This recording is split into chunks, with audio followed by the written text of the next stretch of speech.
So we're about to start right now. Okay, Israel. Shalom, shalom, shalom. I hope everybody's doing well. Shout out Stream of Wisdom in Houston, VA, and Rochester, New York. Shout out Sword of Truth family. Obviously San Antonio, Guatemala, London, California, and Georgia. Hope everybody is doing well today. Today, as you see in the title of the class today is How the Most High Purifies Israel's Heart. Now, the last few weeks I've been kind of on this heart tangent, okay? Whether it was about what is a perfect heart, the first part of the classes 2 weeks ago, perfect heart was dealing with that shalom heart. Yeah. That heart that was okay with the conditions that a person had to go through. Then we went into the next class concerning the heart was the disposition of a perfect heart. How did that perfect heart think? How was that perfect heart's outlook? And just the caliber of, or the expectation the Most High has for men and women to show that we have a pure disposition towards the Most High. And why is disposition so important? Because listen, we've been around since 92, right? Yep. And we always teach the laws and commandments. We're not anti-commandments. We push the commandments. But why does SOT harp so much on disposition? Well, the only reason SOT harps on disposition is because the Bible harps on disposition. The Most High said that He looks at the reins of the heart. He tries the reins of the heart. That was even in the Old Testament. So the Most High, His whole thing is about figuring out what your motivations is, what your reasoning is, why you get up in the morning, what's your motivation, why do you fight the battles that you fight, why do you do the things you do every day. And you know what, I'm not going to lie to you, when it's 109 degrees outside, sometimes you ask yourself, why the hell am I doing this? How about that one? Or when I'm at a mall and I'm getting rejected 15 times in a row, you ask yourself, why the hell am I doing this? Why am I sitting back here and suffering? And I'm being told no all day long. And they're smiling at me. They're laughing. They're mocking at me while they're saying no. All these things are happening in our life and more things. And we're going to kind of go into, I think it's important, even when we go into this class, how the Most High purifies Israel's heart. I want to make sure I take as much time as possible for us to kind of paint the disposition that the Most High has of us. Because a lot of times we ask ourselves, why? Why am I going through what I'm going through? Why am I suffering where I'm suffering? We have to really do the best we can to put on the lens of the Heavenly Father so we can understand how the Most High thinks. The better and the more well-equipped we are at understanding how the Most High thinks and processes and looks at us, the better we'll be off and be ready to please Him and do the things that are right for Him. Okay? So the first verse we're going to go into is Leviticus chapter 1, verse 1 through 9. Leviticus chapter 1, verse 1 through 9 gives us the understanding from the beginning when the Most High was nurturing and developing us. What was the intention and the expectation He had for us while we were serving Him? Okay, let's do this, my Willem. Leviticus chapter 1, verse 1 through 9. Leviticus chapter 1, verse 1 reads, And the Lord called unto Moses, and spake unto him out of the tabernacle of the congregation, saying, Speak unto the children of Israel, and say unto them, If any man of you bring an offering unto the Lord, ye shall bring your offering of the cattle, even of the herd, and of the flock. So when you're sitting back here giving your offering to the Most High, it comes from the cattle, it comes from your flock. The offering comes from you. And why is it from your property? We're gonna. What's that? Sometimes Israel thinks because we're giving. Mm-hmm. Well, I don't want to. I'm not going there. I'm just saying.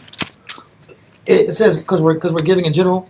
You're saying that it has to come from us personally. From your flock. So if it's coming from your flock, it also means that you're what? You're giving means you're also what? You're losing. So in the process of us showing the Most High respect and love, we're going to have to lose from our valuables, from what matters to us. That is the first thing we have to understand. Read on. Verse 3. If his offering be a burnt sacrifice of the herd, let him offer a male without blemish. So once again, now the Most High is saying, he's instructing Moses. Now he wants a male without blemish. And we have to understand that if you read in Leviticus, and then you sit back here and look at how Paul explained the book of Hebrews, you will see that everything that was being instructed through Moses to us was symbolic for a greater spiritual sacrifice later on. But for the time being, we had to give the best of our animals, the best of our flock, the best of our male cattle. No spot, no blemish, no sickness, no flaw. So we had to give up a top earner. Because we were a nation of shepherds. That's true. We were a nation of shepherds, and our business was agriculture. Since Egypt. From the beginning. So if we're giving up our cattle, we are giving the best of our cattle. And a cattle of no blemish means it was the cattle that was strong, that was an earner, that would sustain us. You can reproduce with. Because when you're sitting back here, and I don't know if anybody's a farmer here, but you need as many strong cattle and field hands to operate your land. Huh. You need strong cattle. You need these beasts of burden for your system and operation to actually function. I was watching these Edomites on YouTube. I'm watching the weirdest stuff lately on YouTube. And there's these Edomites, and they're like, hey guys, we're going to sit back and chronicle our entire time building land from start to finish. And they go through how they sit back and put irrigation, water in, and building land. These are our first goats. And they're like relying on these goats and these chickens to like produce something so they can take it to the market and sell it. Then they sat back here and they were like sad when like a night scavenger killed like all the chickens in the coop. They're like, oh no! And like they didn't even take it out. They just killed him and ran off. But what am I explaining? They were heartbroken because these chickens produce eggs. They were able to kill the animals. They took them, and then when it was time to kill them, they would put them in this like they would kill them and put them in this like deep fryer. And the machine would like pluck all the damn feathers out on their own, and then you could sit back and have a ready-made turkey or chicken in minutes. It was amazing. The point is, they're relying on these chickens and these animals to actually sell, make money, survive, feed their family. With that being the case, these cattle that we were supposed to offer for a burnt offering were important and they were valuable. It wasn't just this animal that you just sat back and got rid of and had no need of. So Moses was instructed by the Most High that we had to give the best of our earnings, the best of our animals to the Most High. Okay, read on. Verse 3. Again, if his offering be a burnt sacrifice. Once again, shalom everybody online. But let's keep going. If his offering be a burnt sacrifice of the herd, let him offer a male without blemish.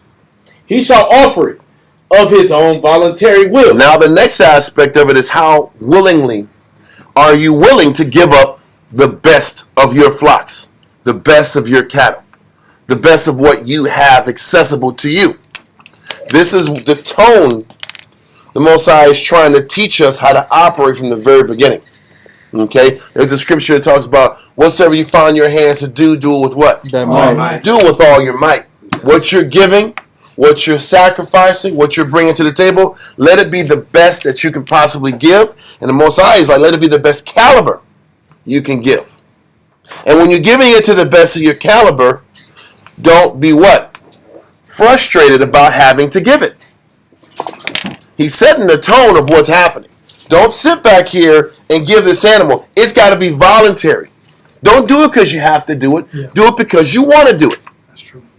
This is the tone. This is what voluntary is. Everything you give it not because you're forced, but give it because it's important to you to do it. Read on. He shall offer it of his own voluntary will at the door of the tabernacle of the congregation. So if you remember the tabernacle of the congregation of the Most High, it's like a big rectangle which represented the outer court. then there was a gate to get into the outer court. You couldn't go in, but you had to give your animal up. Okay?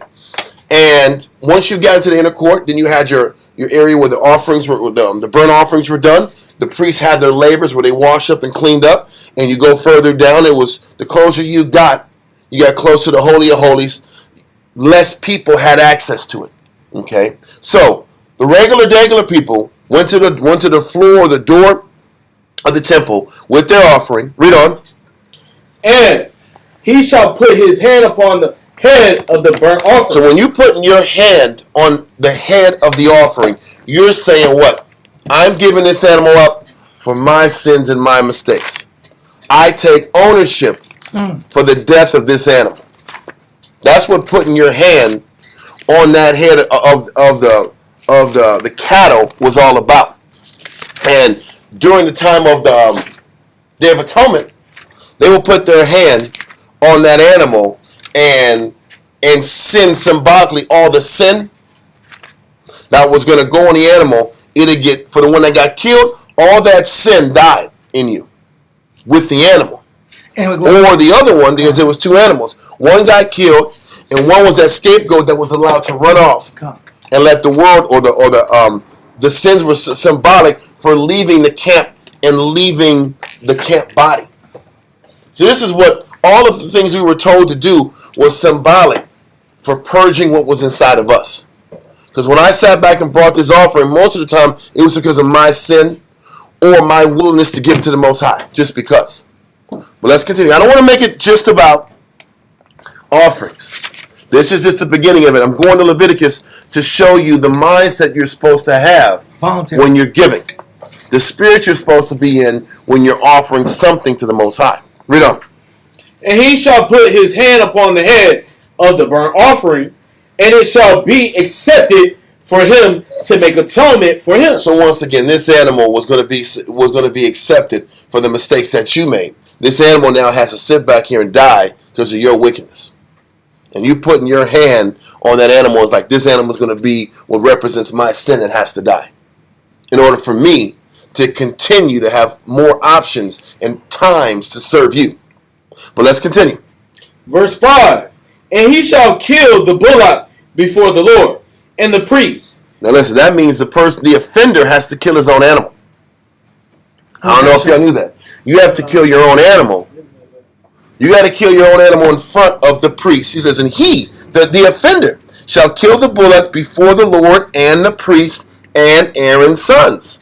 You got to kill your animal. What's that? Is that a form of confession? Well, it's a form of acknowledgement and being responsible for your mistakes.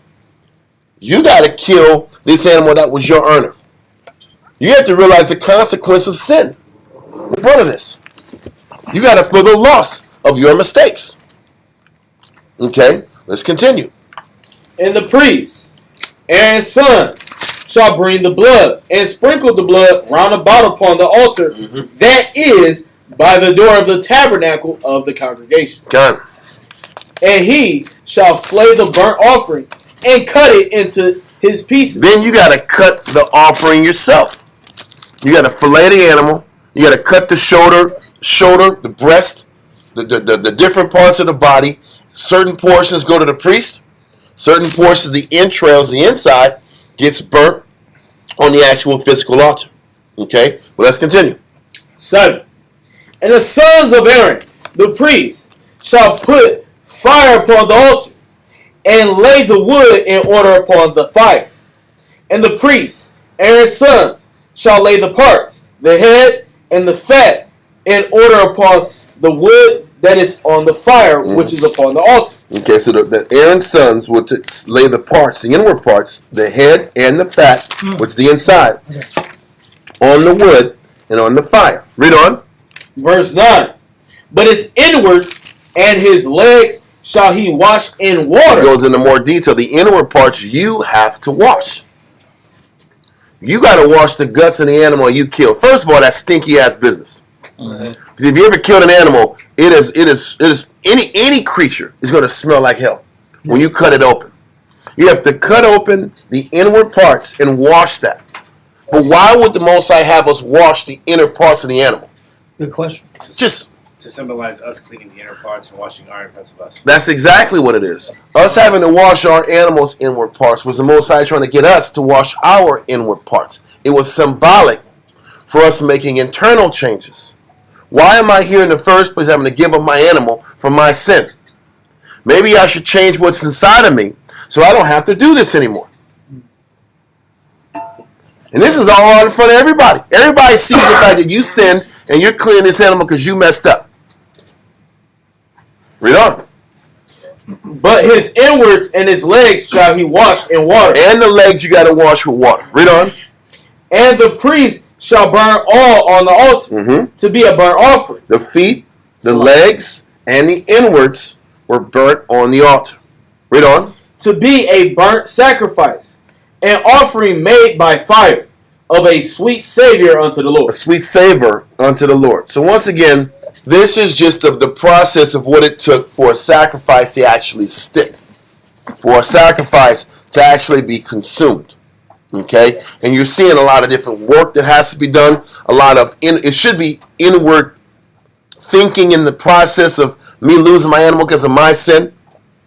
And also, there has to be a pure outlook, a pure desire in the process of it. Anyway, I'm not making a class about this.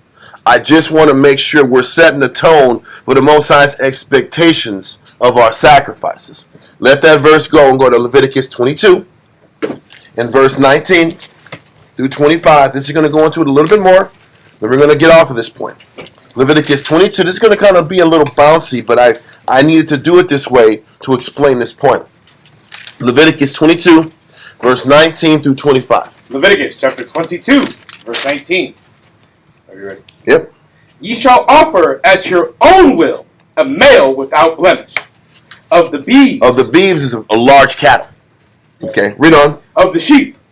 Or of the goats. The Most High keeps saying that offering with no blemish was what he was trying to instill in us at a very early age in the truth. Read on. But whatsoever hath a blemish, that shall ye not offer. For it shall not be acceptable for you. We had to go into this verse in this chapter to show how he disdained offerings that had blemishes. Chapter 1 talked about he wanted an animal with no blemish. Chapter 22 talks about how he did not at all like us to offer anything with blemishes, spots, coat irregularities, strength, sickness issues, weakness issues, sickly issues. Because if you're sitting back here, the Most High knows the mind of the Jew. If I have 25 cattle, and I got this one cattle that's about to die, or he's senile and can't walk no more, what you going to do? Who you going to sacrifice? You're going to sacrifice the animal that can do you the less, you can get the least out of at a certain time. Least profit. The least profitable. You're going to give that one up. So Most High, no, you're going to give up your best. He was trying to teach us and program us as a nation to give him the best we can. And we wouldn't want to, ourselves personally, you wouldn't want to go shopping and you're buying outfits that are irregular.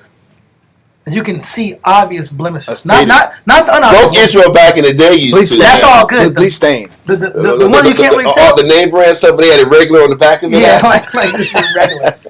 Right? But there's some that you can buy the outfit, but then Solos are at a lot of irregular stuff. But when people see, they come up, man, you wearing regular clothes. I can see it. Yep. You can obviously tell that the pockets here and there's a pocket right here. Yeah. They're not really even. Mm-hmm. It's irregular. We wouldn't present that in public because we know that that's embarrassing. And an irregular outfit there was a mistake in manufacturing. There was a mistake in how it was put together, and we wouldn't want that on our own bodies. So why do we want to give something that was flawed to the Most High? The problem is, the reason it's written in the Bible is because Israel as a whole tends to give the Most High things with blemishes, effort with blemish. But we'll go into that later. Let's continue. Leviticus chapter 22, verse 21. And whosoever offered the sacrifice of peace offerings unto the Lord to accomplish his vow, or a free will offering in beeves or sheep, it shall be perfect to be accepted. There shall be no blemish therein. And so now he gets specific with the blemishes. Read on. Blind or broken or maimed, or having a wen, or scurvy, or scabbed. Ye shall not offer these unto the Lord. All these issues of wear and tear, blind issues, he doesn't want us to give these impure animals to him. Read on. Nor make an offering by fire of them unto the altar unto the Lord. He's very specific about that. Read on. Either a bullock or a lamb that hath anything superfluous or lacking in his parts. That mayest thou offer a freewill offering, but for a vow it shall not be accepted. So he says if it has something lacking, you might be able to give it up for a free will offering, something that you just give to the priest, because the free will offering was for the priest. So if you're giving up a free will offering, it doesn't have to be perfect. But if this offering is to the Most High, it's got to be without a blemish.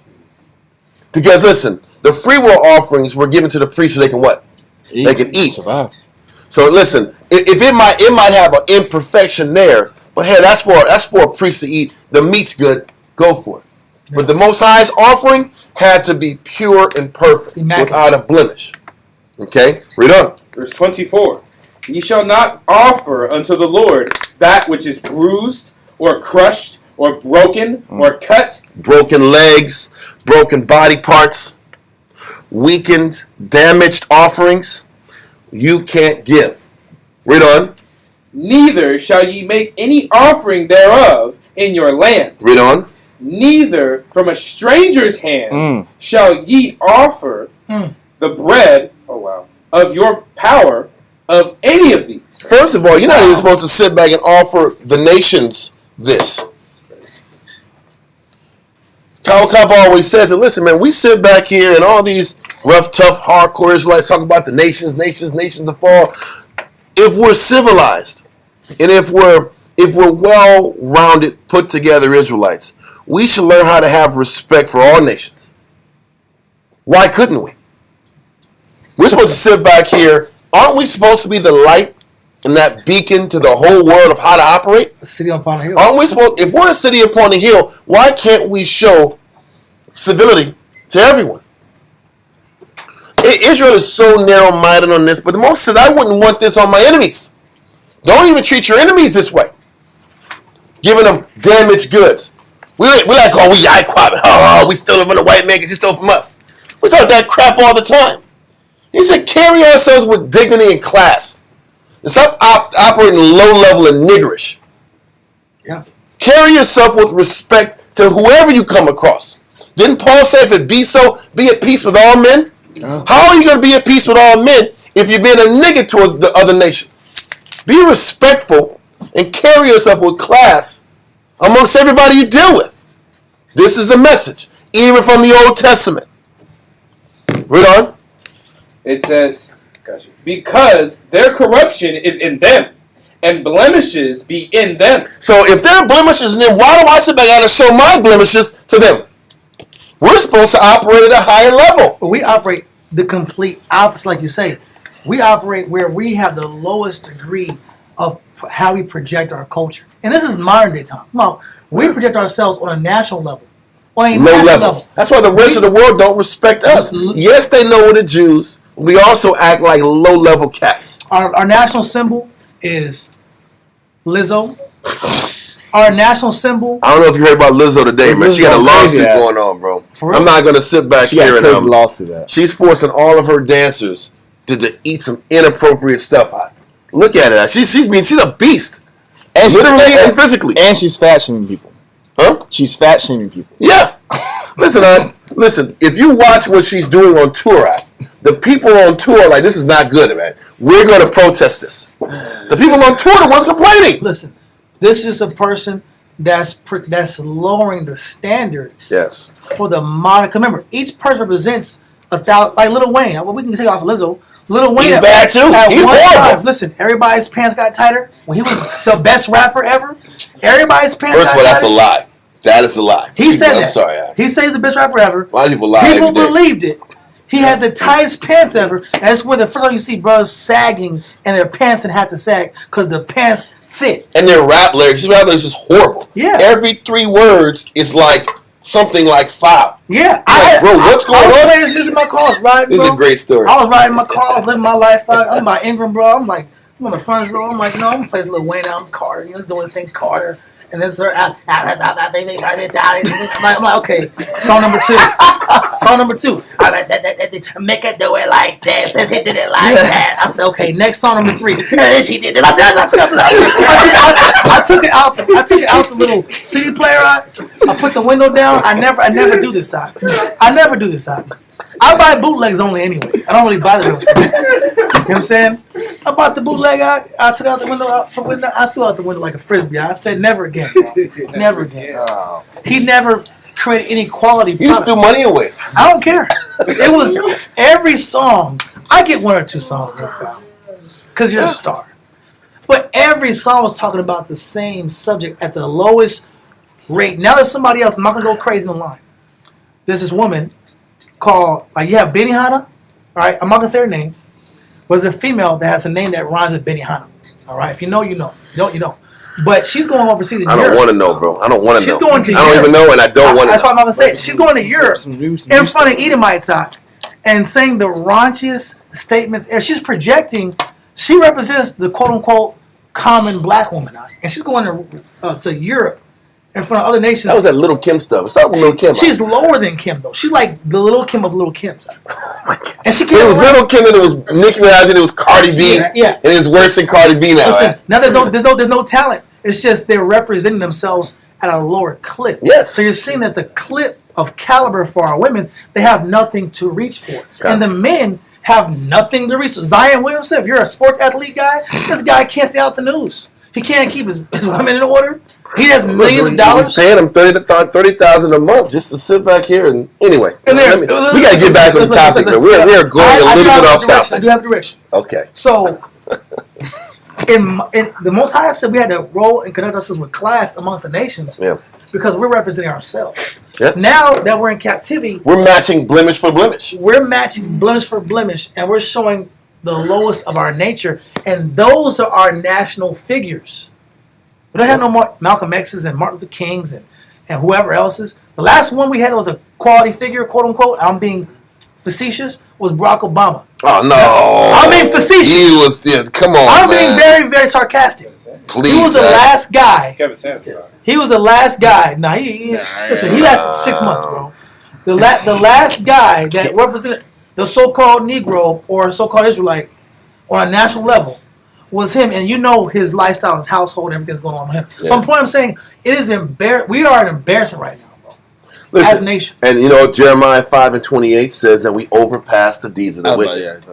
Yeah. We overpass it. So instead of sitting back here and not lowering ourselves to the blemish of the nation, we are overpassing their blemish. Are you that blemish? I'm going to double down on blemishes. Yeah. I'm going to triple down on more blemishes. That's how we operate now. The BLM riots, we used to march, and I'll say I'm down with marching. We used to march and stuff like that and sing songs and church songs.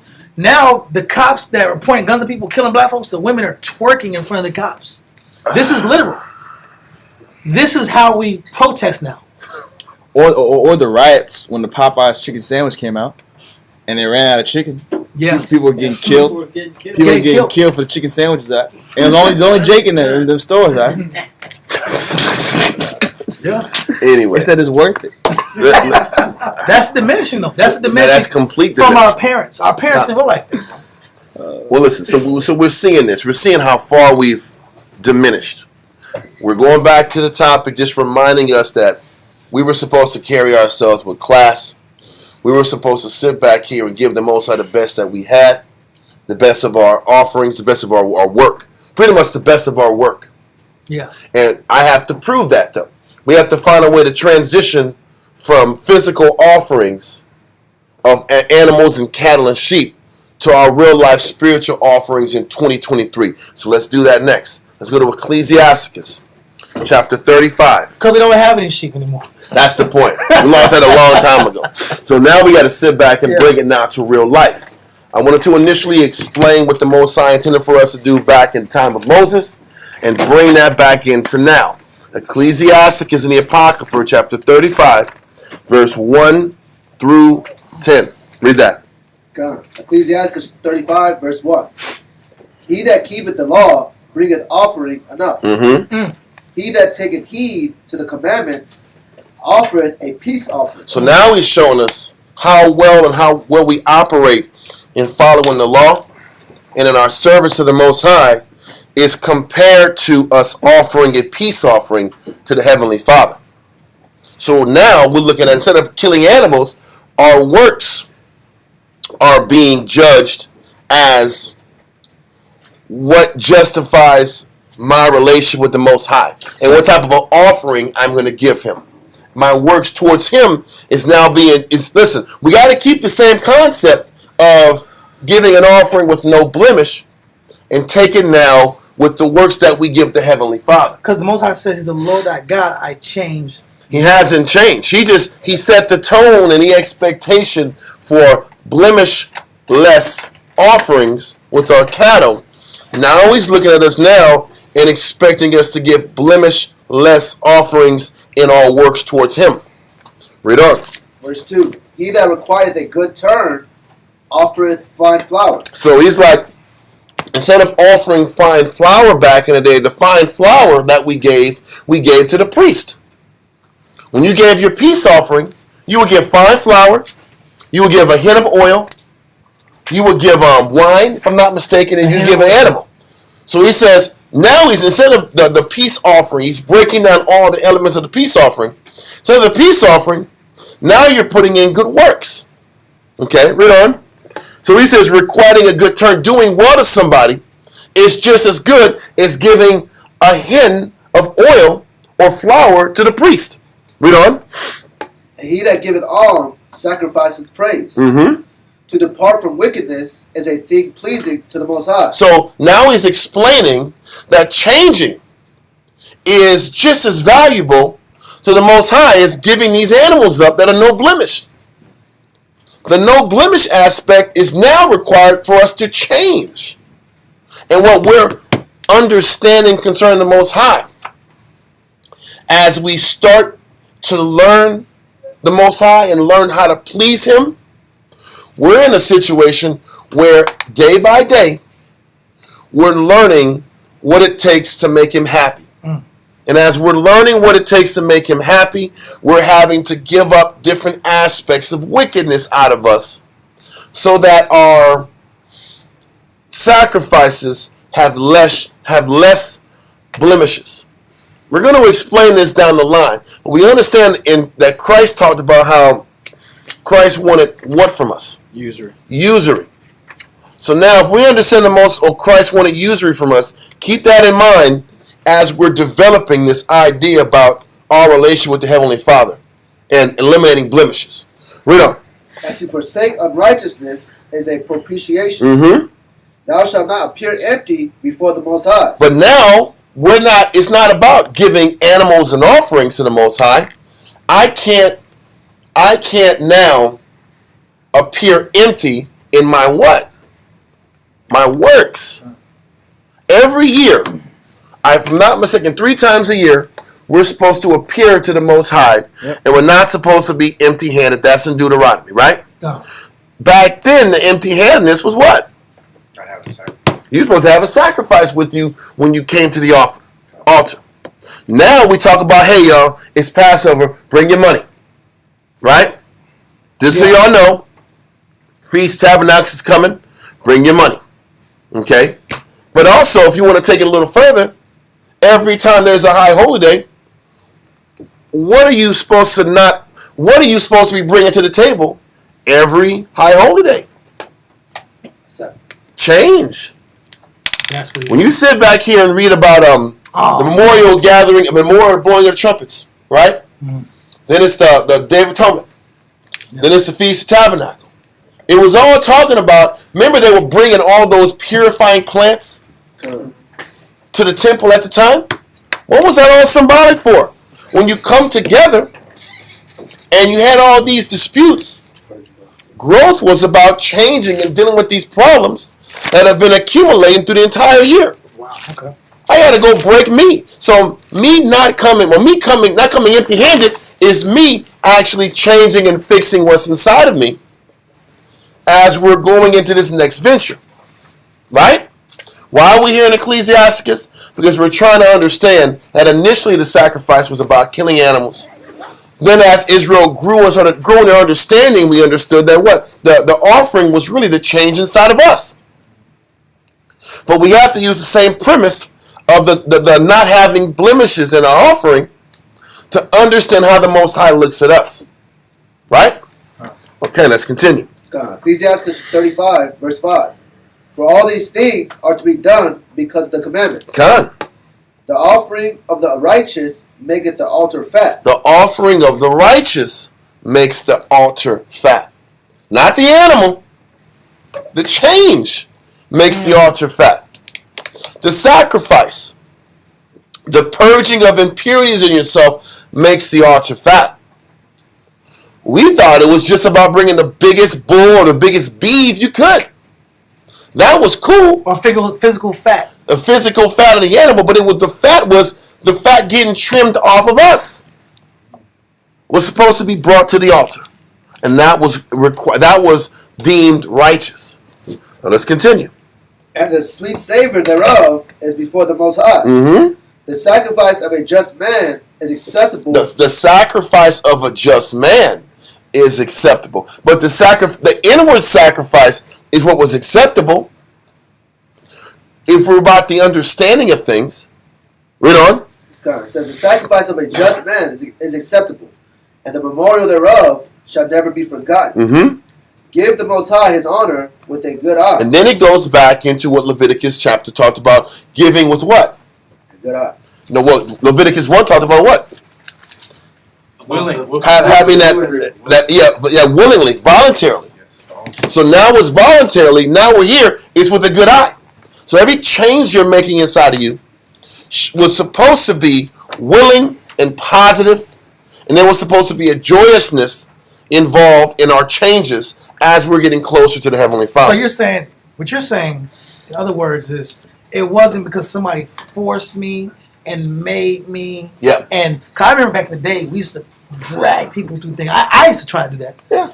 I said, I'm doing it for the spirit. Yeah. I'm like feeling like good about life. You can make men do push-ups all them day long. That's not going to make a person want to change themselves. No. Yeah, I remember. We had archaic ways of getting Israel to do We things. had archaic, not ancient, but archaic. We had archaic ways of getting changed. I didn't want to say ancient because ancient sounds spiritual.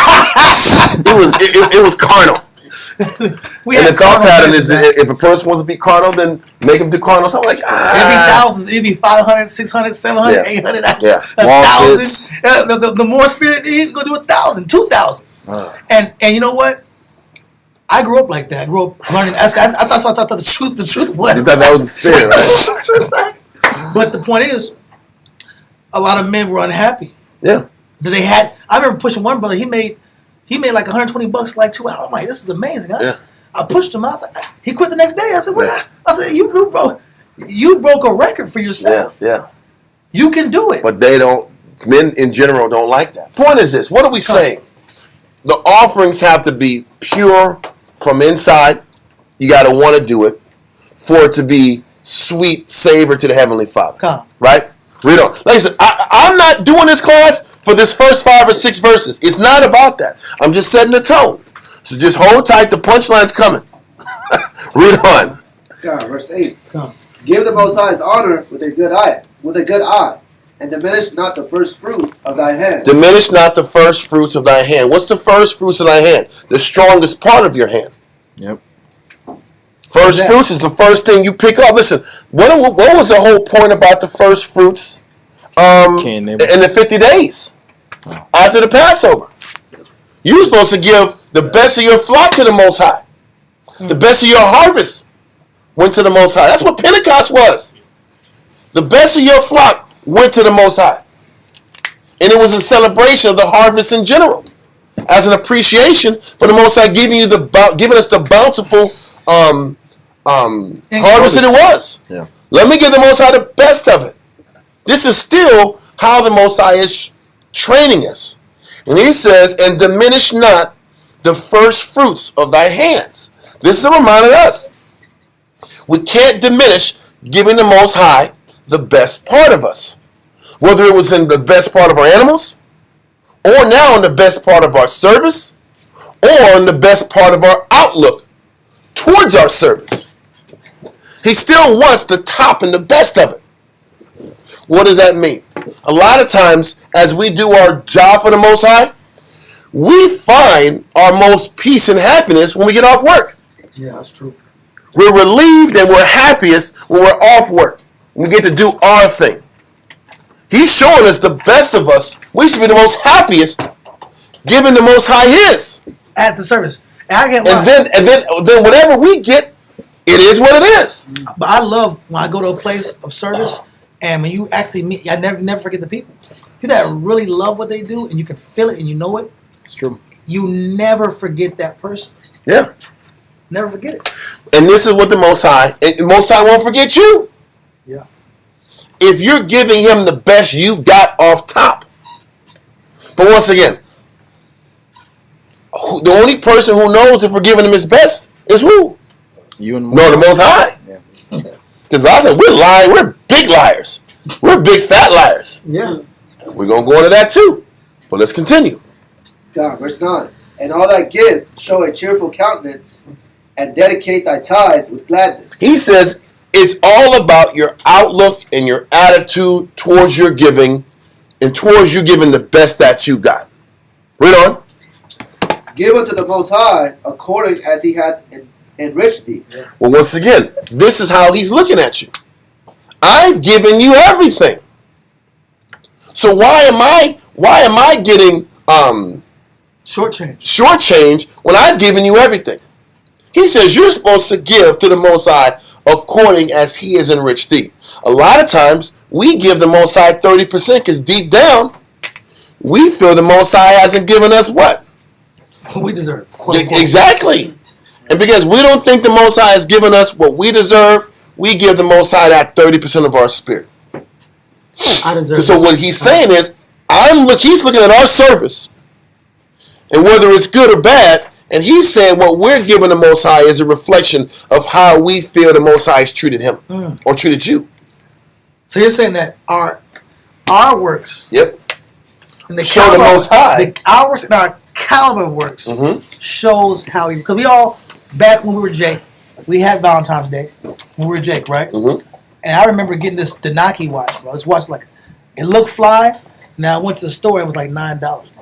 I've never heard the knock. Yeah, it was called Denaki. I never forget it. You got to go online and see these guys before you. She bought me the Denaki watch. I'm flexing it out from all. And then I'm like, then it just starts falling off my wrist, starts breaking down. Like it's like a couple of weeks, it started breaking down. I'm like, what's this watch? And then I happened to be walking in the mall, and I said Denaki. It was like, look, $9.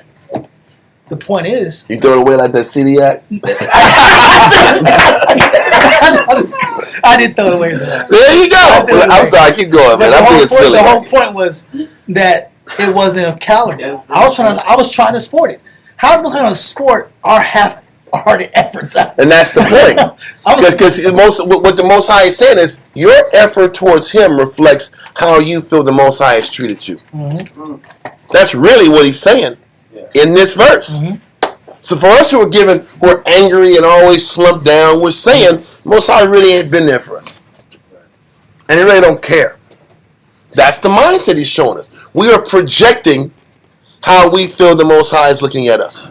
Once again, I don't want to make this all about this. Let's continue. God, this is Verse 10, right? 35, verse 10. Give unto the Most High according as He hath enriched thee. And as thou hast gotten, give with a cheerful eye. Okay.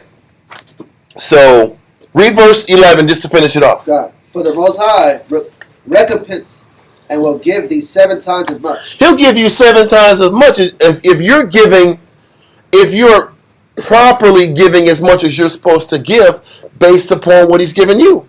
If you're appreciative and have a good eye and appreciate what He's done for you and your actions match that, then He'll give you 7 times. But He ain't giving you 7 times if you're really deep down unhappy about the lot of life you've been given. Okay. Now we're going to let this verse go. Now we're going to go to, can you change this up? Jeremiah 17, verse 10. Yes, sir? I'm sorry. What does that mean? Give according to your eyes. Give. What do you mean? Give according to your eye. It says, "Give according to the Most High, as He hath enriched thee." there's something about the Yes. eye. Oh, it's with a cheerful eye. I mentioned with a cheerful eye. Oh, okay. Look, And it says with a cheerful eye, meaning I have to be appreciative for what the Most High has given me. I have to be at peace with the conditions the Most High has put me in. That's Okay. what it's about. And we're not giving up animals and stuff like that no more. But when you give your tithe, do you think the without bruise, without Yeah. blemish, Yeah. you think that means also maybe your attitude? Yes, Trying to be that's exactly what it is. Listen, we're going to go into it, but that's exactly what it is. Is it free? Is it with no expectations? Right. This is what the Most High is looking at. It's going to get a little more clear as we continue to go forward. Okay, let's let this verse go. Did you finish verse 11? Okay, let's go. Let's go now to Jeremiah chapter 17 and verse 10. Yeshua, let me get it real quick. Yeah. Jeremiah chapter 17 and verse 10. And because now we're sitting back here, we've already set the tone about what offerings were supposed to be back in the day with the animals, and how they're supposed to be without blemish. And then we're sitting back here in Ecclesiastes 35 and showing that now we're not offering animals. Now we're offering our spirit and our works to the Heavenly Father. Now we're here in Jeremiah 17 and 10. Let's read this. Now we're kind of getting an understanding of what the Most High is looking at us when we're doing our works for the Heavenly Father. Read that. Jeremiah chapter 17, verse 10. I, the Lord, search the heart. I try the reins. Listen, I search the heart, meaning he searches the what? Mind. Our intentions, our thought. Because the mind, you got to be clear when you say the mind. He checks our intentions. He's looking at our motivation. Why? He's looking at why we do what we do every day. How much do you want out the deal? Because listen, the reality is we all say we love God, yada, yada, yada, love the Most High, Yahweh Shai, Yahweh Ba'ashem Yahshai Barakatah, or Yahweh Shemayatah Ba'ashem Yahshai. We all say that. But deep down, how much of it is that you want something out the deal behind your service? Most doesn't know. What's the question? I'm not going to run the class. I was saying was, so you're saying that when we give something to God, that we really want something too? Yes. That's what I'm saying. The question. No, it's not even a question. I'm telling you. Israel serves the Most High and wants something out of it. Yes. Is that wrong or? Well, they yes. He said, "When everybody thought you're mine." He kept it real. Thank you. We're gonna sit back here, and that is the whole point of the class. Yes, sir. Go ahead, it's going up.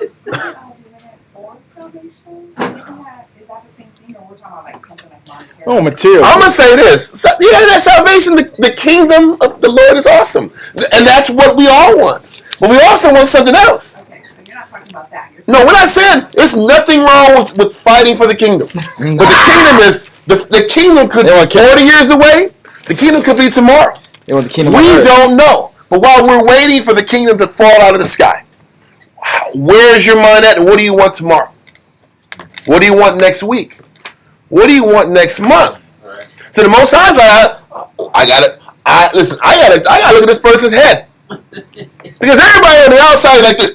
I love Jesus. Lift box. Come Bible. to class. Come to class. Work. You think of people walking around. You think when the Most High, he's on top of everything. He's watching these people like ants. Yeah. They're like in the house. They're reading books and they're doing all this shit and lifting boxes and doing it.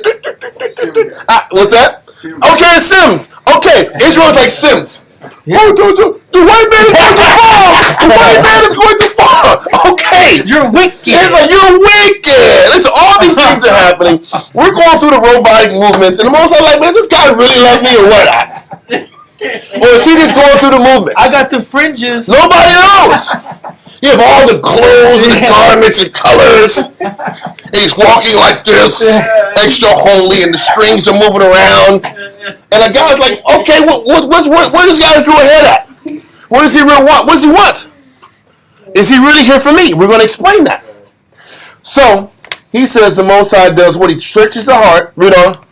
I try the reins. Listen, tries the reins of a what? A horse, right? Think about the reins of a horse. The horse wants to go straight. The owner wants to go right. What do you need to control the direction of the horse? So now I'm going to do this. The Most High tries the reins of the heart. So you want to go one direction, the Most High in your life is going to keep pulling you against the direction that you want to go. That's real. And the Most High is going to see, how do you act when I move, when I make you go right when you don't want to go right. Now in the horsing world, which I have no deal about, if I'm on a gnat, I'm on a horse, and I want to go right, he don't want to go right, he wants to go left. What do you call that horse? He's a stubborn damn animal. Now I need spurs. Now I need things to sit back and check this animal and make this animal uncomfortable so he can learn to follow. So the Most High is coming from his perspective, and he's like, yeah, he's doing this little Sims robot stuff, but does he really want to follow me? So now I'm going to sit back here and try his reins. I'm going to move him or her from a direction of the path that they're not comfortable or willing to go, and I want to see the attitude behind it. I want to see how you act when I move you out of your comfort position. Do you still love me like you say? Do you still care? Or not? So when you buck up, when a person fights the reins, now you're showing the Most High that your offering isn't pure. Pure like how? It's blemished. Blemished You got a jacked up shoulder, or you got a bad bum leg, or a bad eye. Now the offering is tainted. The offering is tainted because you don't want to follow the reins. This is how he determines how humble we are. What do you think affliction is? Affliction is now, I'm going to turn you a direction that you don't want to go. So now do you love me now as the controller of your reins? When I took you a direction you didn't want to go? We want that animal to follow us. You ever had a dog and you walk in that damn dog and this nigga he sees a spot and he's sniffing the hell out of this one spot and you don't want to go nowhere? Nope. And you're like, I gotta get out of here. You got 15 minutes to take a poop. I don't got time for you to use all of this pitch of grass for like 15 minutes, bro. You gotta go. So now you start trying to pull him. And the dog's like this. And he falls and he flops. And he's not going anywhere. For those of y'all who had a dog, if you didn't see that, I don't know what the hell I'm telling you. You wouldn't know, but that's what happens. Yeah. A dog finds a spot, he wants to stay there. So now it's a tug of war. Now do I gotta look like the bad homeowner or the dog owner that shakes him and puts choke chains on him? Because all these chains nowadays, they're whack. There's no choker to them. No. You can't control the damn animal. It's like a damn harness. You got shoulder harness. It's like, what the hell's going on here, right? I see people walking dogs and there's this much space on the neck. So all dogs are just, Yeah, he gets out. like it's loose up the neighborhood. That's real. I'm like, back in my day, niggas put chains on animals, right? You hot. Now you gonna follow me. Hot. The Germans But now they're like, you inhumane. You put chains on the animal. man. Well, if you don't put chains, then they're gonna do what he wants to do. Then you gotta sit back here. He don't want to move. Then you gotta sit back here like, okay, Spot, hurry up. But that's what happens. What you gonna say? No, I was gonna say, me and Elisha had saw these homeowners that had a dog. They had like Rottweilers or whatnot. They had like electrical dog. Oh, they're going in. dog, They're going Yeah, that's the Germans. You better do something, because you gonna lose control if you don't. Listen, it's that, or it's the old school way with the chain. Choke. Either you got the choke or the electric, but that's less humane because when you choke them, like, but then they'll learn. Okay, I gotta follow my master. But what am I even trying to say? We'll sit back and say, this stupid damn hard-headed dog. Why I got this little nigga, man? Let me take him. Let me get rid of this dude. Right? He's wasting my time. He don't want to listen. He don't want to follow instructions. Most High's like the same thing with us. He'll take us a direction we don't want, and we're fighting, we're kicking and screaming, and that is how we show the Most High we don't want to follow him. Then we show the Most High. That shows the Most High that our offering is bogus. Wow. So now we can quantify. Yes. Because we all say, well, I don't know, I didn't bless. People are like, I can't see. I do this every day. I give every day. What are you talking about? But you're not really giving. You're giving because you have no other choice. Like that damn stubborn animal that he fights it for 20 minutes before he just gives in. That's the thing. An animal will break quicker than a human being. And this is what the Most High is seeing. The point is this. He's searching the heart. But the way he searches our heart, meaning our intentions and our purposes, is how he tries our reins, taking us and pulling us away from the path that we're comfortable with. So as we're sitting back here, we're rolling like damn horses. Whoa, why is he pulling me to the right? The water's over to the left. Whoa, nay. And we're sitting back here tripping about, I want water right there. But my master's taking me here. And that horse, like, I don't understand what's going on here. Why is it? It's hot outside. Yeah. But isn't that how we are when we're going through challenges? I don't understand what the Most High is going to tell me here. It's the same damn What's thing. the message? What's going on here? Most High is not fair. All I wanted was this. Yeah. We're doing the same thing as the animals. We're just like them. We're just like, or worse.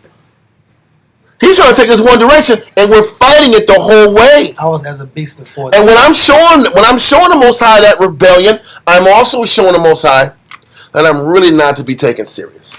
Oh man. And my offerings really aren't as potent as I tell myself they are. But let's continue. Verse 10. We're going to get there. There's more Jews in Jewland. Let's continue. Okay. Verse 10 from the top. Verse 10. I, the Lord, search the heart. I try the reins, even to give every man according to his ways. Yeah, he's going to give you according to your ways. So you know if I'm stubborn, I'm going to be hard on this person. Mm-hmm. Didn't the Most High say that about that slothful servant? He put more feathers on the slothful servant? That's true. So if you show that you're a rebellious horse, I'm bringing spurs, whips. I'm ready to whip your ass. And I'm going to make life hard until you break. Because you're a stubborn horse. Come. The problem is, none of us say, hey, my name is Ward, I'm a stubborn Israelite brother. Nobody wants to say that. Has never had that. Nobody wants to say that. You go a whole year winning that. That's my point. Israel don't want to say I'm stubborn and I'm hard-headed, and this is why the Most High makes my life hard. So how I react to the reins determines what? How he deals with you. He said he gives to every man according to his ways. But your ways are shown in how much you resist in your offerings. How much you resist in adapting to what the Most High is putting you through. So when you show that you can't adapt, when you show that you're not willing to be molded, then he makes life hard on you. He's going to give you what you bring to the table, according to your works. Read on. And according to the fruit of his doings. But the fruit of my doings, if I'm not producing my best effort, if I'm not happy with the changes, if I'm not happy with the direction the Most High is showing me, it shows in my work. It shows in what I'm bringing to the table. And that reveals and exposes how the Most High has to deal with you accordingly. I'm trying to get you guys to see it from the Most High's perspective. And why our life is the way it is. Because we lack the willingness to change and adapt and allow the Most High to move our reins and take us where he wants to take us. We rebel every step of the way. Now we're going to let that go and go to Revelation chapter 3, verse 15 and 16. Get your 1828s ready also. Revelations 3, verse 15 and 16. So now, we just read about how the Most High tries our heart. So he's looking at our intentions and our motivations. And he turns us left or right or reverses us to test us. We know that. Give me verse 15. Revelation chapter 3 and verse 15. I know thy works, that thou art neither cold nor hot. He says he knows our works. That we're neither cold, meaning completely not trying to serve the Most High, and we're not completely committed to serving the Most High. Read on. How would thou work, cold or hot? This is the problem with Israel. We're never committed one way or the other. The Most High respects the dope boy more than he respects us that are in the middle that don't take this word serious. This is what he's saying. Whatever you're going to choose, be all the way about it. Why are you playing games? At least the person that's destroying his neighborhood is all about death and destruction. Yeah. So now he's easier to judge. Let me get him out of here. But now you want to sit back here and be like the 90s WWF wrestling theme. Yeah. You know, in the 90s in the wrestling, it was the era of what did they call that era? The anti-hero. The anti-hero. That was a new thing. Boy, that was a new thing. Because back in the day, in the 80s and 70s and 60s, it was the heel and the good guy. I'm a good guy. Or I'm the heel. Yeah. That's what it was. But in the 90s, it was the anti-hero. It was the bad guy that was cool and good, too. Had morals. It was Stone Cold, The Rock. They were bad and good at the same time, and people loved it. But he's like, I don't want that damn guy. But people love the duality characters. Well, that's the point. Because people want to sit back here and dabble in wickedness. Oh, I have a dark side. But I do love the Batman. I'm like, that's the point. People love that dual character. God hates the dual character. But this is us. It's not even just the comic book character or the wrestling character. This is us. How many counsels I've heard about, hey, I really want to do good, but then I really, really want to do bad too? Ultimately, that's what you hear in counsel. I love the Most High, but how come I can't do what I want to do? That's really what I get all the damn time in counsel. This is us. So he's like, listen, we always want to sit back here and look at verses like this as the wicked and the righteous. The people in the middle, half the time, is us. We're not completely decided how much we're going to commit to serving the Most High. And because we're not completely decided, whether that ratio is 60-40, 70-30, 80-20, it's still a form of being lukewarm. Now, read verse 16. Revelation chapter 3 and verse 16. So then because thou art lukewarm. But because we are lukewarm, I want to sit back here and we're going to look up lukewarm in the Blue Letter Bible. I have it. I do not have it here. We're going to look it up anyway. Look up. Go to Revelation, the Blue Letter. And it's 16. And we're going to look up lukewarm. We're going to need the Blue Letter Bible, and we're going to need the 1828.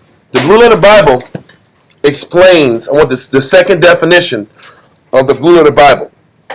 It says, of the condition of the soul. So the condition of the spirit, read on. Wretchedly fluctuating. Listen, that spirit that's fluctuating, that's wretchedly fluctuating, that's changing. From what? It says fluctuating between a torpor. Stop. Torpor. Let's look up torpor in the 1828. So a person who's lukewarm is fluctuating from torpor. Now give me torpor. Oh. Torpor. Oh, Numbness. Crazy. So listen, you're fluctuating from numbness. Read on. Inactivity. You're not doing a damn thing. The Most High can't stand us when for 2 or 3 weeks we don't do shit. We sit on our ass, and then 2 weeks later we're serious about studying. I love you. 2 weeks, for a week or two, I'm not serious about the Most High. I'm taking a break. Then we're zealous for 3 weeks. Then we take a month off of the Most High. Then we're serious for a month. He says this is the issue of our fluctuation between being numb, inactive, read on. Loss of motion. Listen, loss of motion is loss of motivation. Wow. This is what pisses the Most High off. Sometimes you're motivated, sometimes you're not.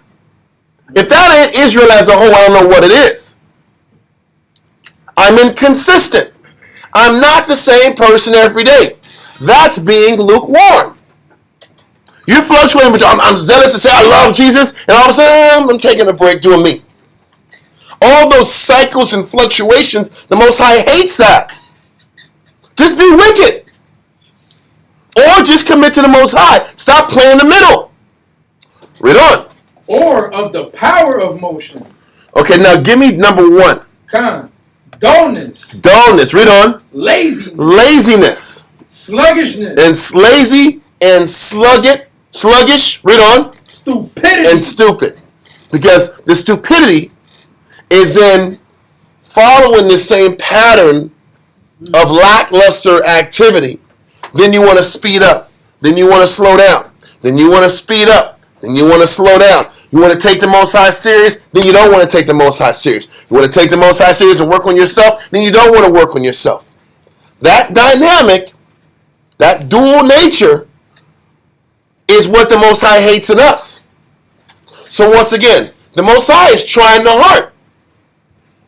He tries our reins. He sees that we're not the same person every day and our motivations are fluctuating. And then he sits back here and he gives you the reward of that fluctuation. How are you rewarded? By fluctuating all the time and not being the same guy. Now, if I got a servant, matter of fact, give me that verse if you can about the servant that's idle. It's in Ecclesiastes. And the most has put more feathers in that person that's idle. 28. Because it's inactivity, idleness, loss of motion, dullness, laziness, sluggishness. All that is based upon this servant that's idle. 37:11. Hold on. Yeah. Is it? Let me see. 33 and 27. Or 25. Okay, let me see. 33 and 33? No, it's 33, 25. let's go 24 and 25. Come. Matter of fact, 27. 27. It's 20 to 27. Okay, read that. Ecclesiastes chapter 33, verse 27. Read. Send him to labor. No, 33, verse 24 to 27. Come. Fodder, a wand, and burdens are for the ass, and bread, correction, and work for a servant. Same thing. Read on. The Most High looks at us as his servant, and he looks at us as his ass because, hey, he's talking about the bridle. He used the bridle analogy to explain us. That's for us. That's my point. Read on. If thou set thy servant to labor, thou shalt find rest. But if thou let him go idle, he shall seek liberty. And this is what happens. The Most High, his intention is not to sit back here, and his intention is to put us to work so we can serve him. But he's like, listen, our nature is to pursue idleness and comfort. That's the goal. That's what we want to do. We want to sit back here and find an easier path. That torpor, that dullness, that laziness, that sluggishness. This is how we operate. Read on. A yoke. Is that How do we get torpor? I just missed it. torpor came from the Blue Letter Bible definition of lukewarm. We always say lukewarm. We're like, oh, look, we're just hot and cold. Yeah, but this goes into more specifics about Detail. the lukewarm. Read on in the scriptures. A yoke and a collar do bow the neck. Just like a damn rain does. Read on. So are tortures and torments for an evil servant. So once again, what makes a servant evil? The fact that servant wants what? Liberty. Is inactive. Is inactive, is lazy, is sluggish, is dull, and wants freedom. So once again, are we honest with ourselves about why the Most High makes our life more difficult? No. He's telling you why the Most High makes our life difficult. We're lazy, late, dull, sluggish in the arenas that keep blowing up in our face. But we want and expect blessings and good results when our works don't earn that result. Okay? Read on. Give me verse 28. Verse 28. Send him to work as is fit for him. If he be not obedient, put on more fetters. This is how the Most High looks at us.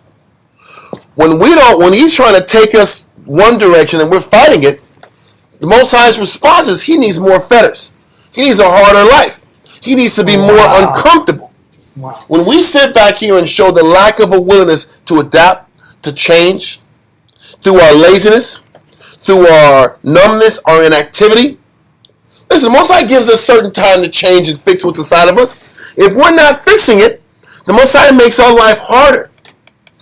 It's like inflation. Well, I He makes our life harder to force us. But listen, when the Most High makes our life harder, we're not picking up on what He's telling us. He makes our life harder because He's telling us we're not working hard enough. We're not using our time properly. We're not active enough in fighting our battles. We're coasting. We're taking it slow.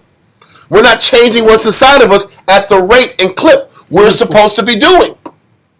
So I'm going to make life harder on these people until they make the necessary changes to earn peace. Peace and quiet is a reward for you using your time wisely. Okay, so with that, let's go back. Where were we at? We was at torpor, right? So we know what torpor is. Let's go back to the definition of lukewarm in the Blue Letter Bible. Lukewarm.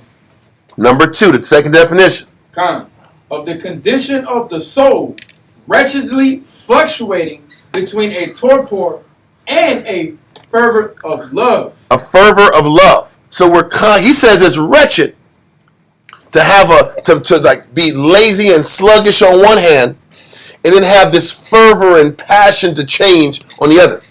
That's wretched activity. We don't look at ourselves as operating wretched. But we're wretched when we're serious and we're zealous on one hand, and then we're sluggish and slothful on the other hand about our battles.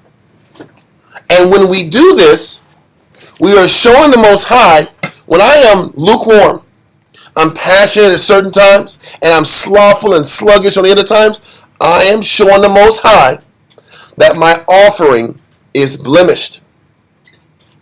My work is blemished. And when I show that my work is blemished, then I wonder why the Most High is unhappy with me.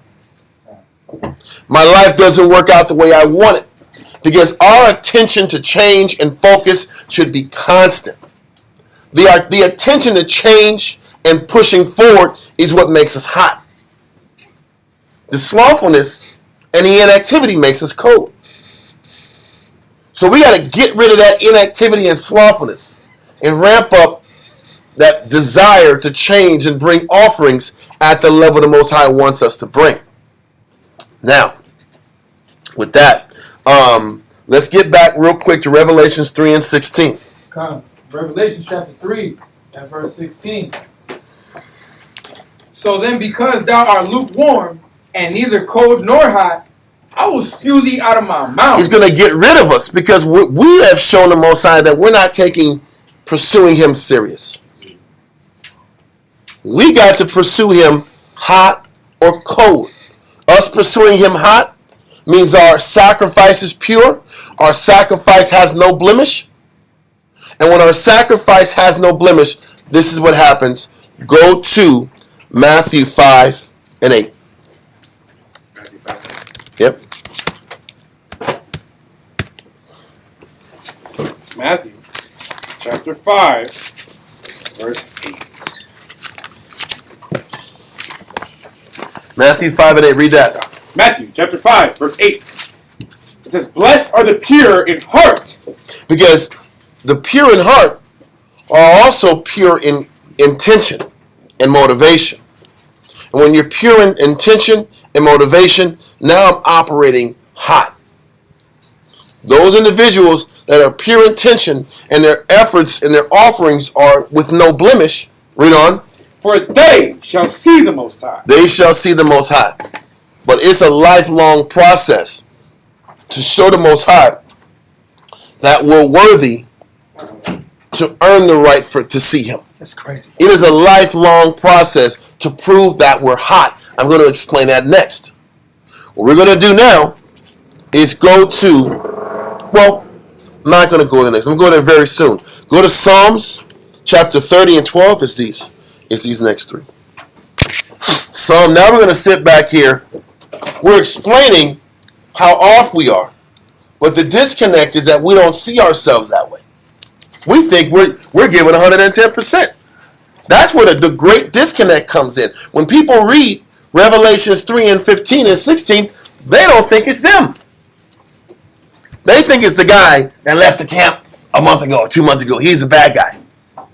That's what we want to sit back here and paint as the lukewarm guy, Villain, yeah. the villain. But there's people in these doors that come to class every day that are lukewarm, that do this work every day that are lukewarm, and we don't take the time to be honest with ourselves. And we're going to go into the verse now.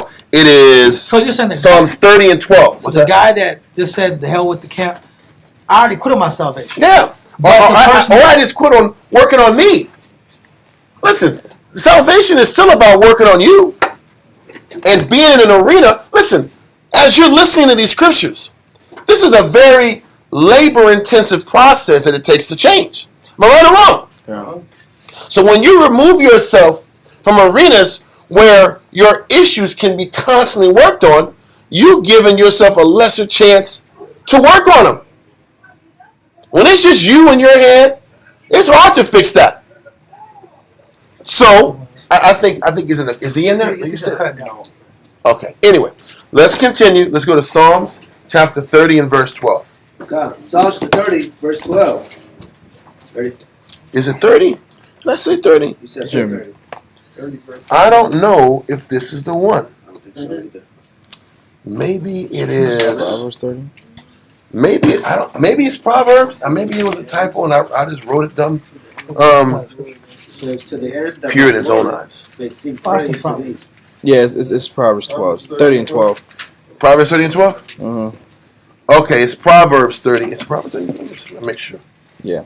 This generation that Yeah. their own eyes. Yeah. That's what it is. It's Proverbs. It's not Psalms, y'all. It is Proverbs. Give me 1 second, Salakia.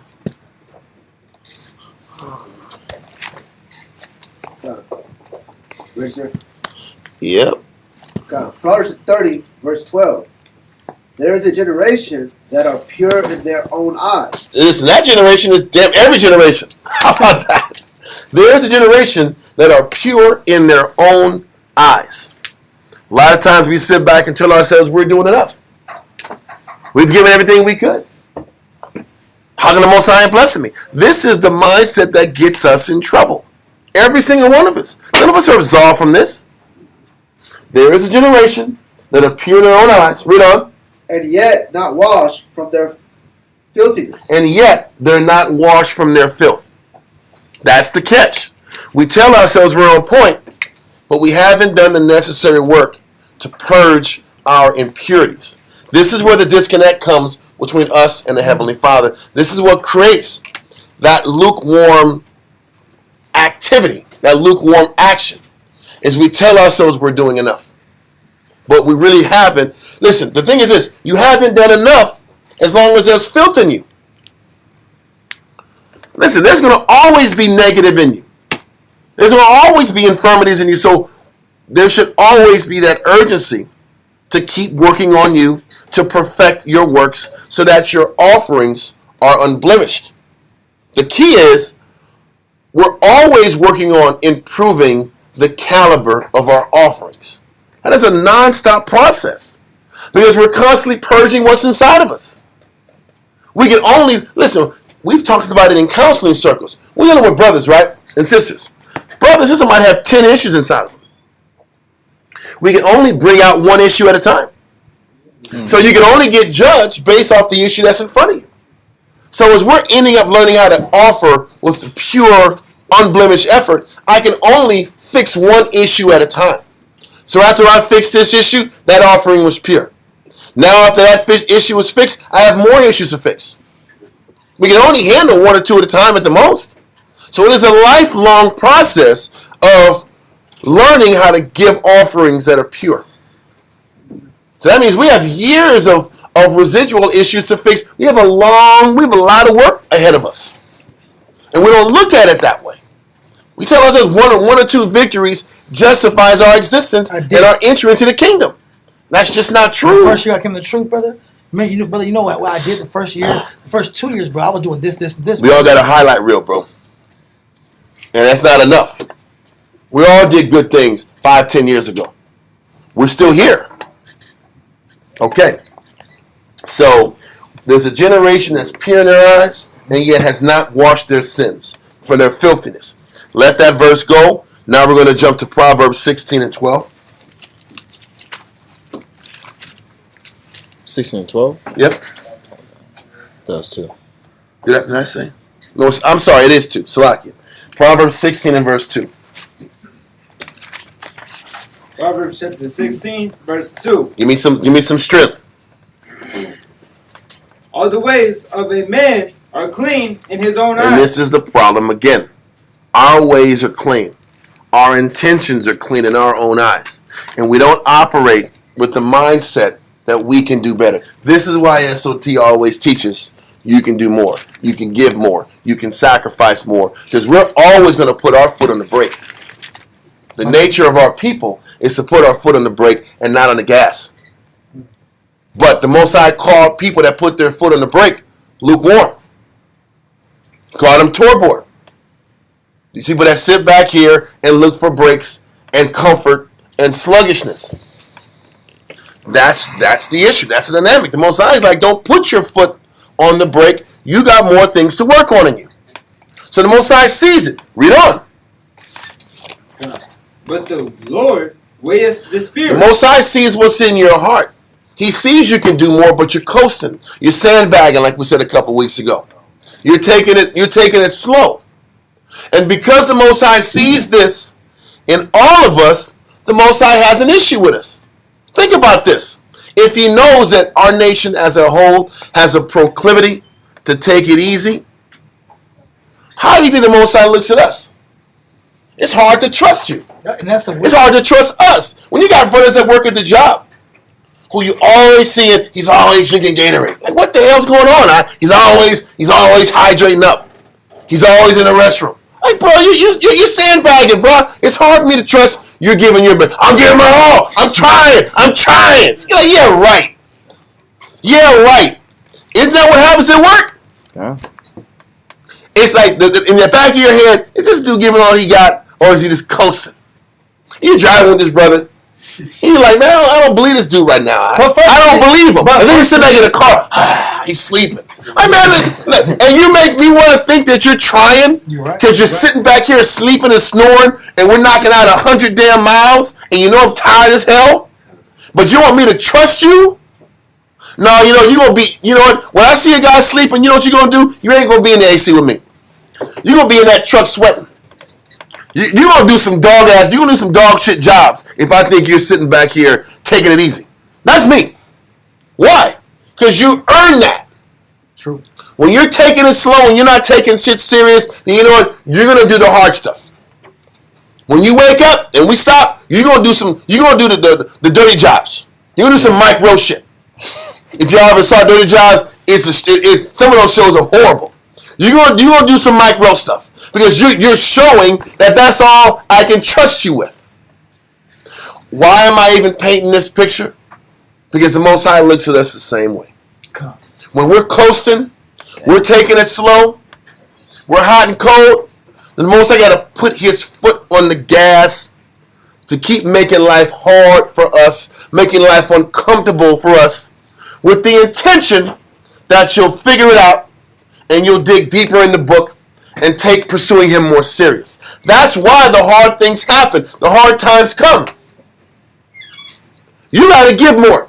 You got to work more. You got to work harder. You're moving too slothful. You got too much free time and you don't know what to do with it. So because you got too much time and you're not using it right, I'm going to have you more busy. This is how the Most High, or I'm going to make your comfort miserable. That's the other way. Either you're going to be busy or you're going to be miserable. And when you're miserable as hell, you better read the hell out of the Bible when you're miserable. That's the only way you can function. I'm going to keep you busy one way or the other. You're going to be physically working harder, or you're going to sit back here and be tormented at home. Am I right or wrong? Dejected. There we go. But now we're trying to explain. We're trying to paint the picture why. I don't know what the Most High is doing. I don't know. Now we know. Man. Now we're learning. Okay. So where are we at? We finished on Proverbs 16 and 2. I used to be vivacious before I came in. Vivacious. That's the word. I was alive. There's so much spirit. Let's go to Micah chapter 6 and 11. And this is how the Most High looks at us too. This is why the Most High keeps making our life uncomfortable and hard and challenging. This is why. Because the scripture, we just read the verse, how he sits back here and sees the heart, right? He ponders the heart. That was the exact words. Now let's get to Micah chapter 6 and 11. Look at the yellow marker, man. Do you want the 2 Samuels 22? Bless Bless me according to the pureness or my cleanness in his eyesight. Maybe. Let's go here. It's not a problem. That's a good verse. Read that real quick. Micah 6 and 11. Micah chapter 6 and verse 11. Shall I count them pure with the wicked balance? This is the problem. We tell ourselves our effort is pure, but we really have wicked balances. What is that? We're going to go into it. Listen, wicked balance is this. Wicked balances come from trade. Okay, so listen, trade is this. Okay, you're selling, you want to like sell your grain, right? I want to buy your grain. The market is, are they bushels or pounds? Whatever the hell it is. Pounds. Say, for instance, 1 pound of rice or grain is 10 shekels, right? Now, what I do, if I'm the person who's in charge of buying and trading, I want to get something out the deal. I don't want to play it straight. What a profit. I want to make a little extra money out of it. So now, if you give me a pound of grain, but my measuring device, I can rig it to where a pound comes off like it's a half a pound. Mm-hmm. Now, I can get double the grain for 1 pound price. That is a wicked balance. The wicked balance is in trade. But if we separate the trading concept, how about you buy a bag of chips? You think you got a whole big ass bag out. The bag is this big, but the chips are this much out. Like what the fuck is going on? You hustled Lay's Pringles out. You eye hustled me out. Yeah. You eye hustled me out. The air. That's what it is. Or you see those delicious burgers on television out. Nah. Listen, they're propped up by toothpicks and paste and all glue. Like, what? You bamboozled me. And then you see the meat sitting. I got you. And then the bread is all shiny and stuff. You hustled. You got me. Same thing. It's just good marketing. It's just good lying. But it's the same. But it's the same thing in wicked balances in business. But the Most High says we give Him wicked balances. Right. But what does that mean with us? That means, listen, I want to do good, but I also want something out the deal. So the wicked balance is I will give you what you say you want, but I want what I want in return. Or my intentions aren't 100% pure. I say I'm pure. I say I'm doing this work for the right reasons. But what are you really doing this work for? Whether it's men or women. Women sit back here and they say they want a righteous husband. Until their righteous husband tells them they got to be in order. They don't want to be in order. Yeah. Then what were you here for? Did you really want a righteous husband? The Most High has to figure that out. Because the problem with Israel is we do good, but it's mixed with our intentions too. We give service, but I want something out to do. That's where the balance is wicked. I want something out the deal on top of my good service. Right? Like you said, man, ribs have saved the nation for years, right? Yeah. Because you know why? A lot of men sit back here and do the work for the rib. To keep the rib. But then when the rib leaves, then all of a sudden there's questions about if I want to serve the Most High. He's gone. You give him 6 months. He's gone. I don't know if I want to do this 3 anymore. months, really, but 6 months. The real question is, and then what were you here for? Were you here for the service of the Lord? Or you thought I could sit back here and do this good work and I could get what I wanted out to do? That's the wicked balance. It's not, we want a 50-50 swap or 70-30 us in the process of us dedicating to the Most High. So it wasn't really like why I stated. It wasn't pure servitude. We say we want to serve the Most High. I'm coming. But we're asking, what am I getting out of the deal? Then if I'm asking and I'm frustrated about what am I getting out of the deal, then was my service pure in the first place? Wow. So the thing is this. So the Most High is like, okay, your service is 70% you, 30% me. Well, I'm going to try you and see where you're at. I'm going to start shaving off all those things that you wanted in the flesh. Now I'm going to see where you're at. It's going to be 90% me and 10% But you. by the time it's all done, Can you like that? but then can you accept as I keep shaving off the things that the false reasons you were here for? It just starts moving slower. And, They give less. And like you said that Luke, that 30, the 70-30 split, that, let's just say 60-40. Yeah, first 50-50. I come to truth. I'm getting benefits. I'm giving my spirit. I'm getting back immediate blessings, immediate wins. And as time goes on, it's 60-40. Then it's what, 70-30. But the Most High, as the Most High is shaving off what you're getting out to do, he's like, okay, I'm gonna shave like 15% off. Is he still happy? That face starts to change. Does he still find joy in serving me? Oh, he's a little unhappy. She's not as jipper as she used to be. He loses 30%. Oh. And then you know what I got to do? His disposition. I got to shave. I got to shave 10% more off then. I'm trying to show you how the Most High is looking at things, and we're going to go into it. It's going to be even more clearer as we continue. Yes, sir. Okay, so I mean, this is something I really need to know because obviously I could have been doing this wrong. Now, I thought it was nothing wrong with giving your offering and asking him for something or something that needs to be done. Or, Yeah, there's nothing wrong with that. You know, But when you not know, every look, time. my not thing every is, time, because there's nothing wrong with awareness. prayer, the power of prayer and Right. requesting. Right. But if you don't get it, what happens? Okay. Okay. Listen, Christ asked that the Most High will remove death from him, impending death from him. Okay. He didn't get that answer. He didn't get the request. The deposit didn't come back in. And So what did he good. do? He was And good. he accepted it. That's the point. There's nothing wrong with praying. There's nothing wrong with asking. But when he doesn't give it to you, does your countenance fall? Why was this issue with Cain? His countenance fell when his effort wasn't accepted. When his work wasn't accepted. I can pray all day. There's nothing wrong with asking for things. But Christ did say stop repeating the same damn prayer for 5 minutes. The Most High knows what you need. Please. So I'm going to give you... Please. Right. So, Please. So, pretty please. Please. With the cherry on top. Come again. Come I heard again. you. One Please. more time. I heard you. In case you didn't hear, Father, maybe there was a different angel at a different time when I prayed last time. Maybe he didn't relay it to you. I'm not going to blame you. I think it was the angel. The angel at 1 a.m., he didn't hear you. So I'm going to sit back and wait till 2 a.m. and ask him. I was stuttering. Yeah. Yeah, maybe I wasn't clear with the request. What am I saying? There's something wrong with prayer, but if you don't get it, can you be okay with it? You got to be like Abraham, huh? Well, Just let it be. just listen. Once again, the reality, once again, the Most High is trying to find out: do you love Him because of Him, Right. or do you love Him? Is your love for Him conditional?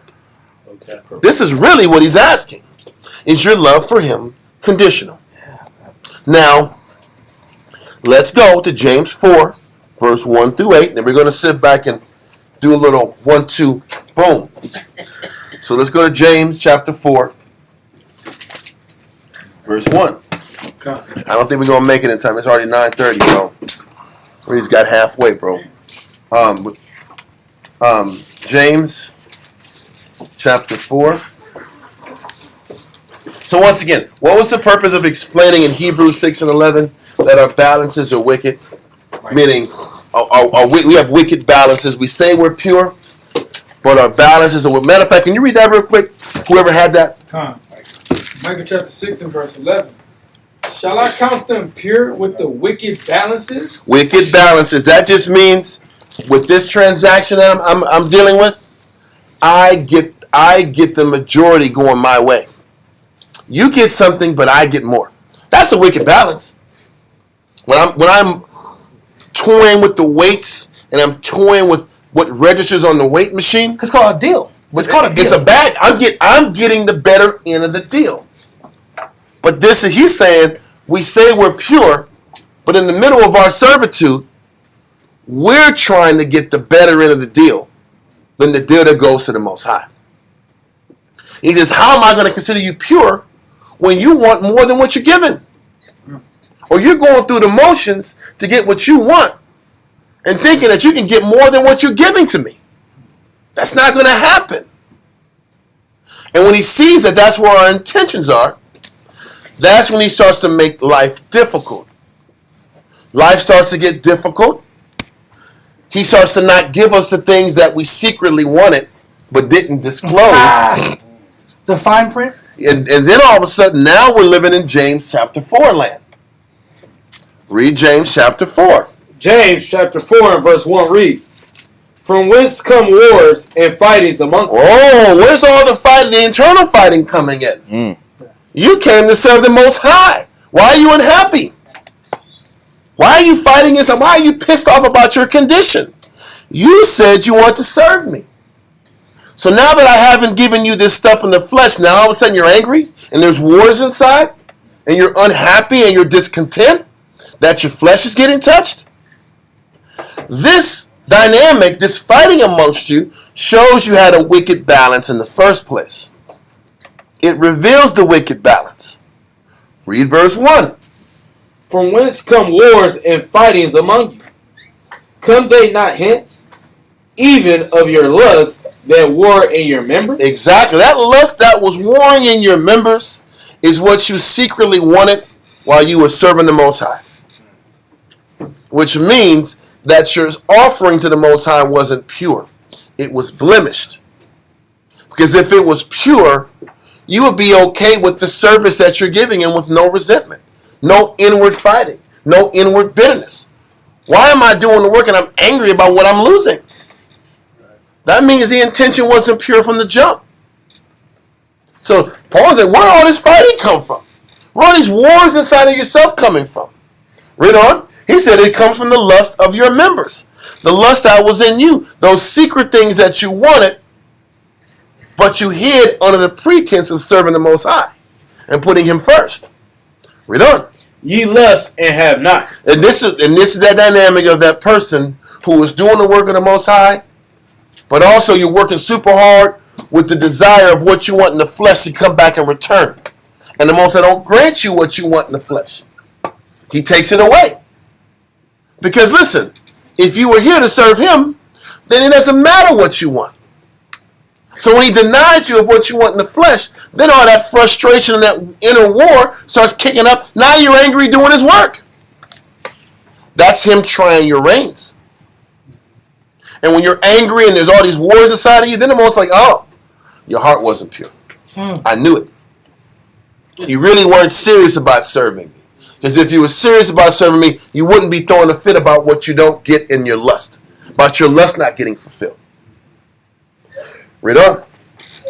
"Come, ye kill and desire to have." Kill me. You do everything you can to keep the flesh that's right next to you. You will fight your tail off to keep it. And then you still lose it. Then you're mad that you lost it. But most I thought you were here to serve me. Not keep what you want in the flesh. Especially when you know that the pursuit that you have in the flesh is taking you on a carnal path. And it's watering you down. Why are you angry that the spirit that you're pursuing is actually watering you down and disconnecting you from pursuing Him? If we were in our right mind, we'd be like, man, you know what? That spirit left.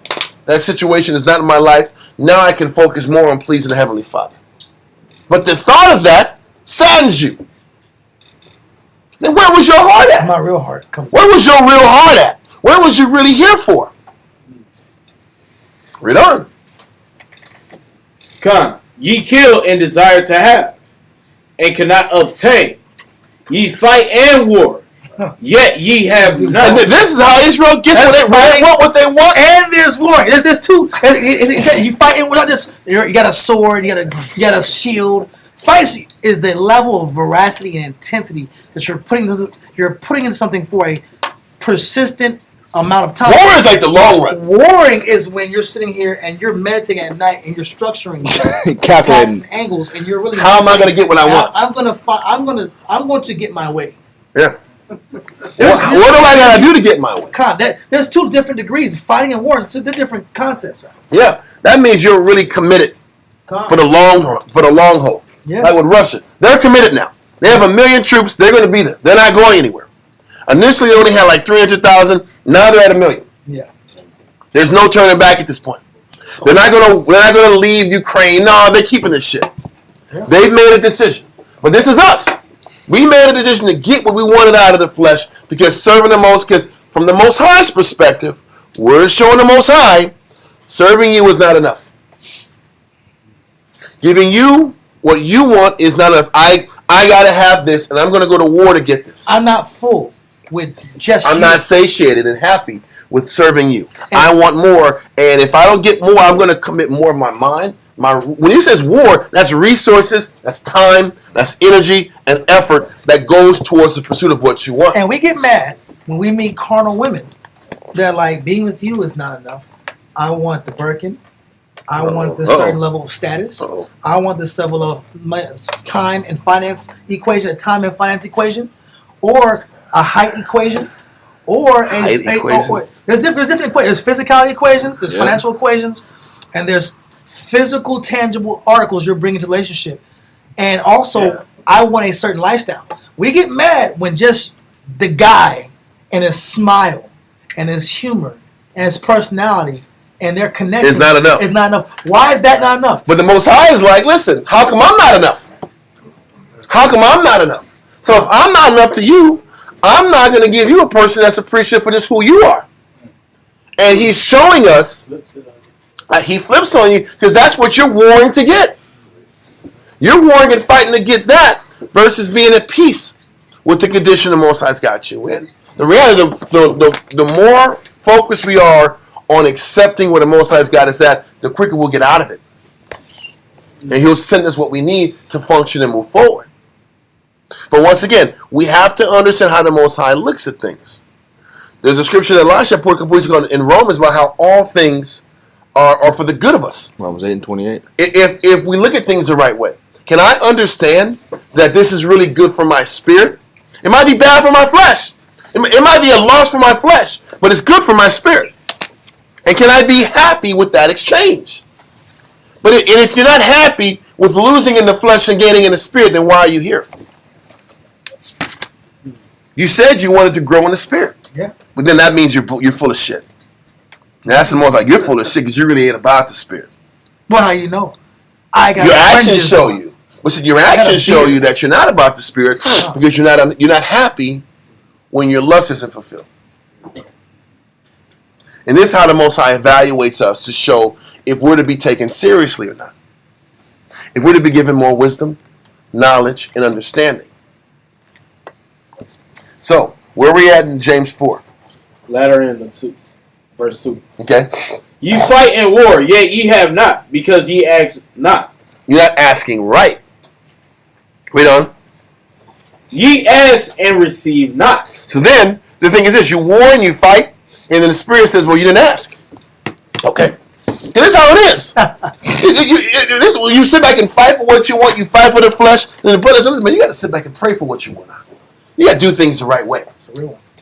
And then you sit back here, and you ask. You go through the outward formalities of asking and doing things the right way, and you still don't get it. Why? Read on. Ye ask and receive not. Why did the Most High bless me? He's not. I do it. I follow counsel. I did it verbatim. I said this. I did that. I did it on the Sabbath. I did right. But then why doesn't he honor it? Read on. Because ye ask amiss, that ye may consume it upon your lust. Because your motivations are impure. Right. You can go through all the physical work to sit back and do what you're told. You follow counsel, but the Most High knows your heart. And he knows that your reasoning is impure. And that and we've shown through our actions that now all of a sudden there is a competition for the affection of our mind. When we show the Most High that our mind is more focused on the pursuing of this carnal blessing more than the Most High, then the Most High is definitely not going to give it to you. Because it matters more to you to get this than to pursue and grow in the Spirit. And he's watching you, like in that flipping Sims movie, sit back here and beat down this door to try to get what you want in the flesh. But the average Joe, this guy's on point. Because I go to work every day, I go through class every day, I go through the physical motions of being a spiritual Israelite. But in your heart, he knows there's a challenge for what matters most in your heart. We're going to go into that and see how the Most High feels about that. And why the Most High has such an issue with this. Read on. Come. Ye adulterers and adulteresses, know ye not that the friendship of the world is enmity with the Most High? And he's like, don't you realize that when you show the Most High that your desire to get what you want in the flesh challenges the Most High's heart? Matter of fact, we're going to hold this. We're going to continue to go this, but I want to go somewhere else, and it will make this verse pop a lot more. Let's go to Exodus 34 and verse 14. We will go back into verse 4 after this. Get your 1828s ready also. Exodus chapter 34 and verse 14. Exodus chapter 34, verse 14. Let me get it real quick, sir. Exodus 34 and 14. Yes, read that, sir. For thou shalt worship no other power or God. It says, for the Lord, whose name is jealous. Most High said his name is jealous. The Most High's name is jealous. That means he is jealousy. He is jealousy. Read on. When your name is jealous? That means I am jealous. And we want to explain what jealousy is. Read on. It says, whose name is jealous, is a jealous power. Yes, Most High is a jealous power. But listen, we're going to read jealous in the 1828. So once again, Most said he is jealousy. So if that's the case, this is how the Most High looks at each and every one of us in class and in TV land. This is how he thinks of us. This is important so we can understand why the Most High deals with us the way he deals with us. Jealous. I want jealous. Number one? Yep. I want number 1 and number 2. Jealous, 1828:1. Suspicious. So the Most High is suspicious of everything we do. So you're saying jealousy, I'm just going to say it again. Jealous means suspicious. Yes. The Most High is suspicious of why we do things. Okay, you serve me. You said you want to serve me and read the Bible, but I don't really trust you. He's suspicious. The Most High is love and he's jealous. He is suspicious. What is he suspicious of? Your intentions. He is suspicious of your intentions and how serious you are about serving him. Did we know that about them? We hear the word jealous, jealous, jealous, jealous. But did you really know that he is suspicious of you? He don't really trust you. We like jealousy. He don't really trust you. He loves me. When a man is jealous of his woman is like, yeah, I have a work, I have a job, whatever, and it's going to be out of town for 2 days. Why 2 days? Why has it got to be so long? What's going on out there? What's happening out there? In the back of your mind is distrust. Yeah, why you asking? What took you so long? Why are you on DM? Where'd you go? Exactly. But suspicion is I don't trust. But first of all, that's godly, and a man cannot trust you. So I don't hear that. I got trust issues. A man should not trust his woman. That has to be earned, just like our trust has to be earned towards the Heavenly Father. How about that? Listen, if your husband don't trust you, that means you're not trustworthy enough. That's crazy. How about that one? How about facts? And how about he don't trust us because we're not trustworthy enough. And our actions have shown that we're not trustworthy enough. How about that one? That's double facts. So listen, that's where we're at right now. So as we're sitting back here and reading the definition of jealousy or jealous is suspicious. I don't believe you what you're saying. I don't believe that you're doing this out of the pureness and kindness of your heart. I don't believe that you just love the hell out of me and you just love me. I don't buy it. That's what the Most High is saying. Read on. It says apprehensive of rivalship. He says he's apprehensive that something is going to rival my love. This is how he is wired towards us. So that thing that you have a lot of passion for, he's like, that's a threat. How about that friend that was cool with your rib before you came in the truth? That nigga's a what? That nigga's a goddamn rival. He got to get out of here. Am I right or wrong? Ain't no friends. Kill that nigga's number. You know what? I'm going to sit back here and get you a new number. Lose that nigga's number. Forget it. How about that? And that's godly. just like it's godly for the Most High to say, man, that person that you're so into, she's a rival to me. So I want her out. That passion that you're into, it's a rival to your love for me. I want it out. That's how he looks at us. We don't want to look at it that way, though. This is how the Most High looks at us. Anything that rivals our love towards him, he wants it out. And if he takes it away, more than likely, it was a rivalry. You gave it too much energy. You gave it too much power. And the more power you give this outside carnal thing, takes away your power and your relationship with the Heavenly Father. So when you lose things, this is why you lose things. Okay, let's continue. So suspicion, apprehension of rivalship. Read on. Uneasy through fear that another has withdrawn or may withdraw from one the affections of a person he loves. So the Most High is like, he's always in the mindset that you're going to withdraw yourself and give yourself to another thing. Whether it's a God, all a God is something that you value more or equal to or in a portion to him. So the Most High is like, I think the Most High is always looking out for things, people, situations, circumstances that's going to rival your love and relationship towards him. That's what he's doing.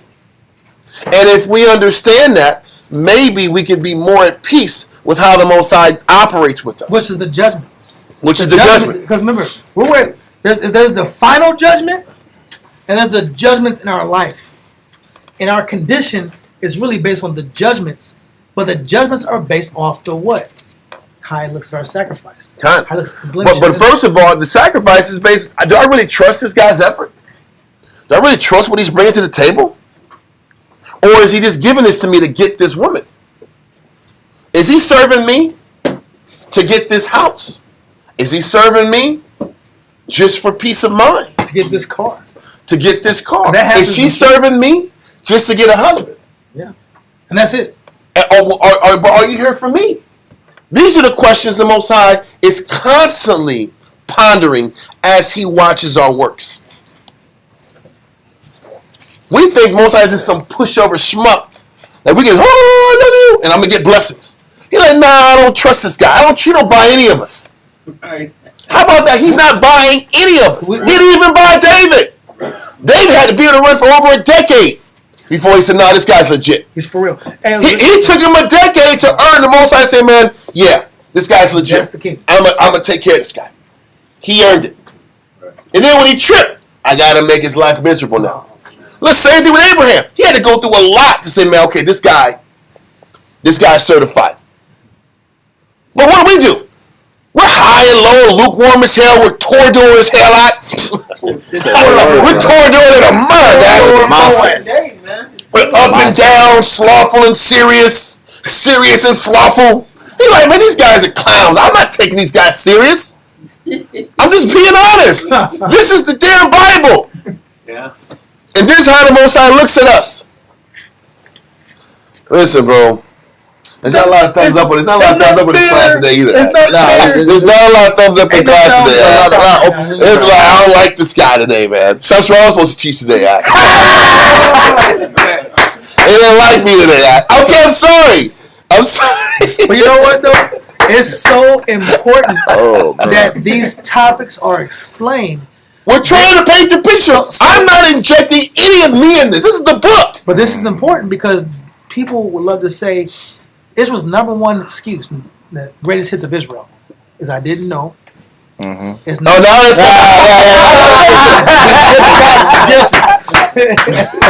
not. We're just messing around, y'all. Y'all gotta give no thumbs up. I'm just joking. It was just, listen. This is like very uncomfortable talk. So we gotta lighten things up in the middle class, man. I mean, that's all this is. Listen, this is not easy to like digest.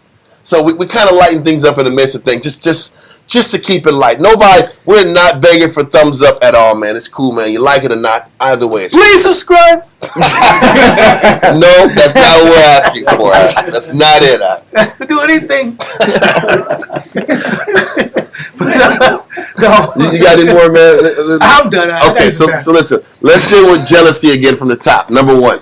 Jealous, suspicious, apprehensive of rivalship, uneasy. That means the Most High is always uneasy with how we operate. That means he's not trusting us. He's uneasy at what? Uneasy through fear that another has withdrawn or may withdraw from the affections of a person he loves. So this is why, first of all, it takes so long for the Most High to give you a blessing.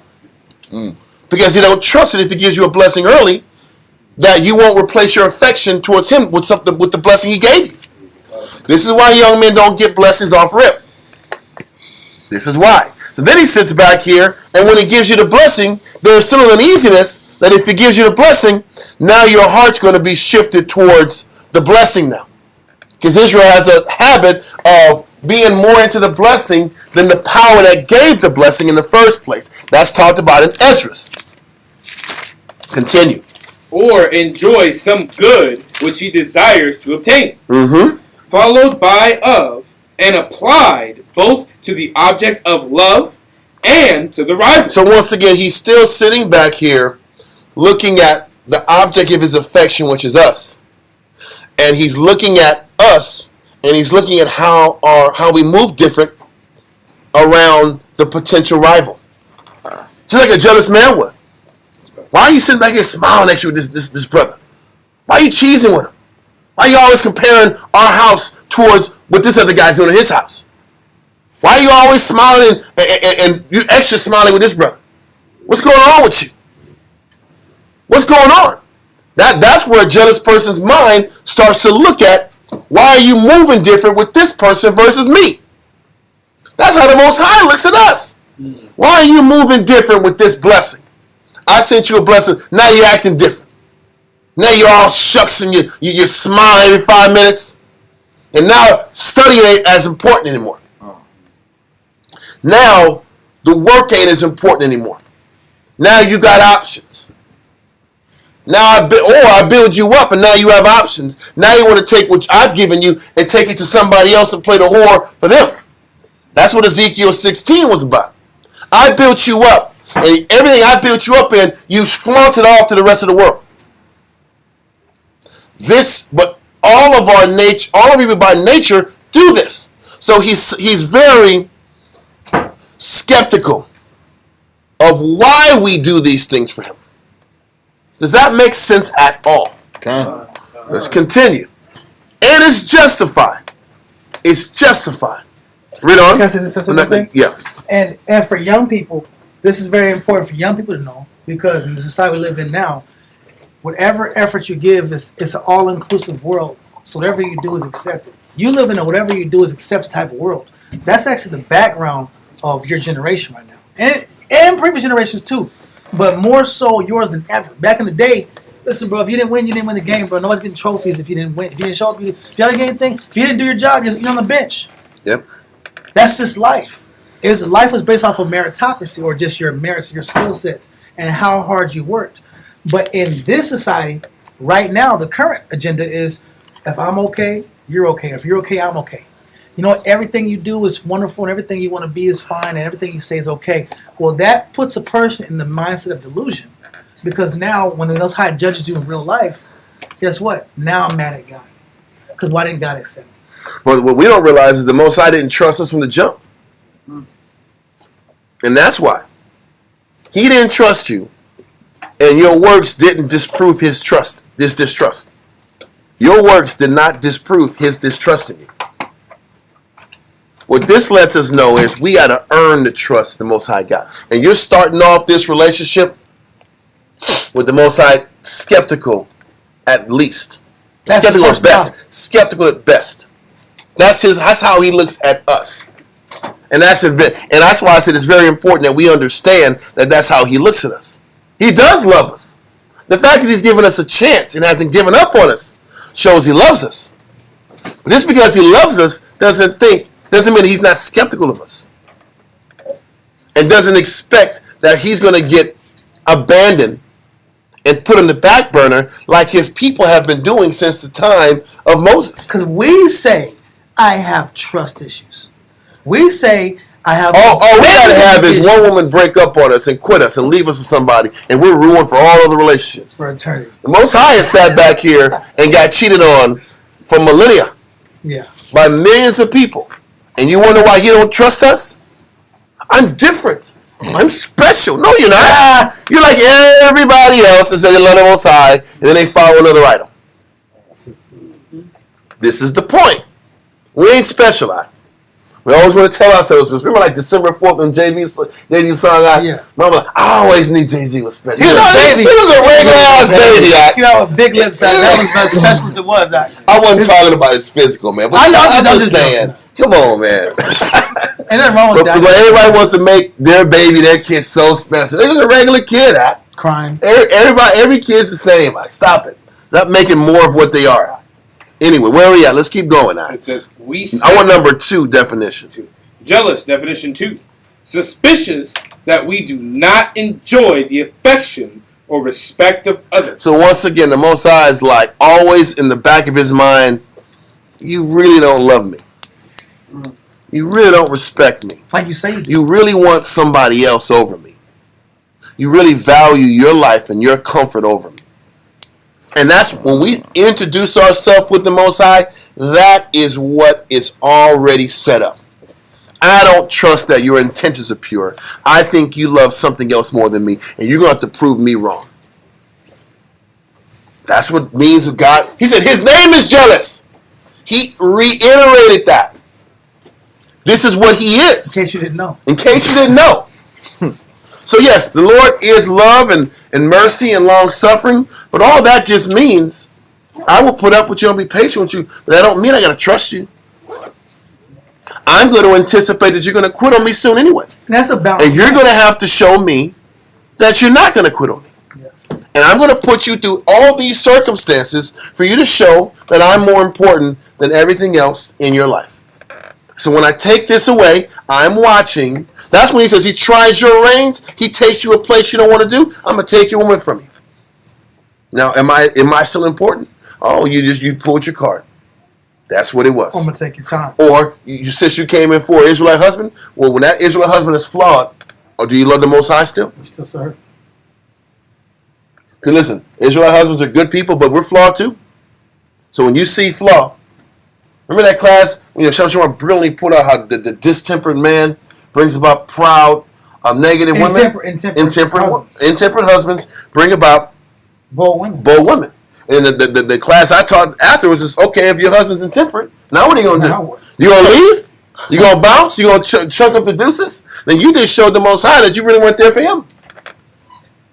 Two sides of the It goes both sides. And this is what the Most High is looking at. You said you wanted an Israelite marriage. Now at least both sides are in a situation where they have options. They're in a position where they can get counseled, worked on, taught, counseled, developed. There's a chance for growth. You say you wanted the righteous. You want to live righteous. Here's your opportunity. No, you wanted what you wanted. You didn't want to live right. That wasn't the number one goal. You wanted a false balance, a wicked balance. A wicked balance is I gain more out the deal than the counterpart. And the Most High is like, think about this. If I got a wicked balance with the Most High's skeptical nature, I don't buy this guy. Yeah, you love me, but you love you more. And I see it 1,000 miles away because I know your heart. So, we're going to let this play out, and I'm going to take these things that you love so much that compete with my love, and I'm going to see how you act. So when you sit back here and stop what you're doing and go pursue what I took away, you show me that your heart wasn't there for me. Stay out there. That's how he operates.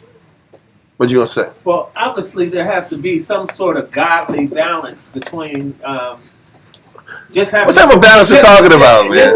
Just having a career could make you an enemy of the state. You know? Yes. Yes, because sometimes that career takes all your time away. Yeah, I mean, and certainly God has to know about professional training. Things I don't know, I'm serious though. Continuing education. So how do you go about that? I mean, Or is it just the mindset that all your attention is here while you're doing this? Well, my thing, there's nothing wrong with continuing education. There's nothing wicked about continuing education. The answer is this. After continuing education, Or just higher aspirations for something bigger than what you have, you know? and my question is this, that's fine too. But does the Most High come first? Right. It still goes back to that. Does he come first? Does your pursuit to serve him supersede your pursuit to make it big? It's still that same question. And the reality is, while you're doing this, you just have to leave yourself open so he can read you, knowing what you. Oh, he already reads you. He already sees you. Okay, yeah, true. But I mean, just knowing what you just got to do your thing, knowing that your intentions are true. Are they true? Are your intentions true? I don't know. Per se, if while you're doing your thing. I don't know. I don't know what's going on here. I don't know what's happening. I'm using this all as an example. I'm with you. To know how to be while you're doing your thing. You know what I mean? Or no? I'm hearing you, bro. This whole thing. To be honest with you, bro, it really comes down to the long game. Most High plays time games with us. Right. We present for a period of time, I'm serious. Yeah. All he has to do is wait us out. Right. Your clip of work was at this caliber That when goes you into saw the purging vision aspect. of what you Purging wanted right before and the your fire. hands. That's the second part of it. I don't think And we get to once that. you got it, once you received it, that needs to go later on. 3 months later, where's the quality and Ordinary. passion and intensity of your ethics and work and labor and focus towards God? When you get what you want, sometimes the curse is getting what you want. Right. Because when brothers get certain things, you don't see them no more. And this is another thing, you lust and you pursue and you don't get it. That means because the Most High loves you. Yeah. And he knows, the scripture says, Most High won't give you anything you can't handle. Right? Spiritually. Sometimes, we always use that in reference to, he ain't going to put us through enough challenges to break us. That also means if you don't give you something you can't handle, maybe you don't get that rib that you want. Because you can't handle it. Maybe you don't get that husband you want because you can't handle it. Because maybe that extra blessing will take you away from me. Right. We look at it as he won't put you through so much pressure to where it will break you. Right. It also means he might not give you a blessing you want because that'll break you. It's just how that coin. So you ask and you fight because most of them, man, if you get it, now your heart won't be pure to me. Or you leave him. That's my point. Your heart won't be pure to me. Now there's a competition in your pursuit of me. And if I see that there's a competition, I'm just going to eliminate the competition. I'm going to keep Mrs. Right away. Because Mrs. Right is really Mrs. Wrong for you. Mrs. Idol for you. And now it's Mrs. Distraction. Now all of a sudden the Most High, all of a sudden the studying breaks down. Every time. The focus is not there. I'm missing class now. Communication's dead. I'm not there anymore. Because now I have too much on my plate. And the Most High knows what you can handle. He knows what will the level of competition that will take your heart from being purest and potent for him. So people are fighting to get what they want and they're trying and they're not getting what they want and they're mad, but they're not reading the room. You can't handle what you want. And we don't realize that. You can't handle what you want, so I'm not giving it to you. Because what you want is going to add on your lust. And when you add this on your lust, now it's going to be in direct competition to your love for me. Now I'm jealous. Now I'm angry. You're not ready for this. I'm not going to give that to you. Some people's character changes. People get some brothers get a car, it's a simple car, and brothers' whole personality changes. Their humility changes. Their response changes. Their ability to interact with their brother changes off of physical vehicle. So are we really worshiping vehicles, or is it just this X item that changes your spirit? You change when you get X. When you get this much time, you get 5 hours a day free time, you're a whole different guy. When you get 1 hour free time, you might be more on point. Right. So he has to get the equation of your life and structure it to how can he get the most out of his servant? He's taking his servants into account. How do I have to arrange your life to get the most spiritual person or product out of you? That's the point. And to maintain our relationship. And to not piss me off because you're entertaining more than you can handle. And if I see you entertaining too many things over there, you're going to rile up my jealousy. You're going to agitate me. So to relieve you from this, I'm not going to give it to you. Unless you lose your complete damn mind and you go break laws and you sit back here and break our relationship and you go get it, then you're on your own. Yeah. Right. Because that's a lot of times we're forced to get what we want. To really get what we want, you have to rescind everything you do for the Most High. Then you'll get it, but it'll be shitty. I love you, but those guys you're around, I love you, but all these scriptures. But then a lot of times, you know it's a trap when that person that you care about is like, we can be together if you don't do this. Conditions. And then you realize, oh, that's the catch. I got to stop what I'm doing here to pursue it. But that's where the Most High got you at, because he wants to see, okay, how much do you want that in comparison to wanting me? It's still the Most High and his jealousy setting the stage to see where your heart is at. Right.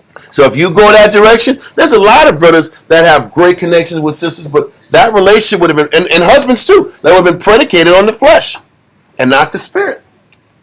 And it was a choice. Did you want the flesh? Did you want the spirit? You said you wanted the spirit.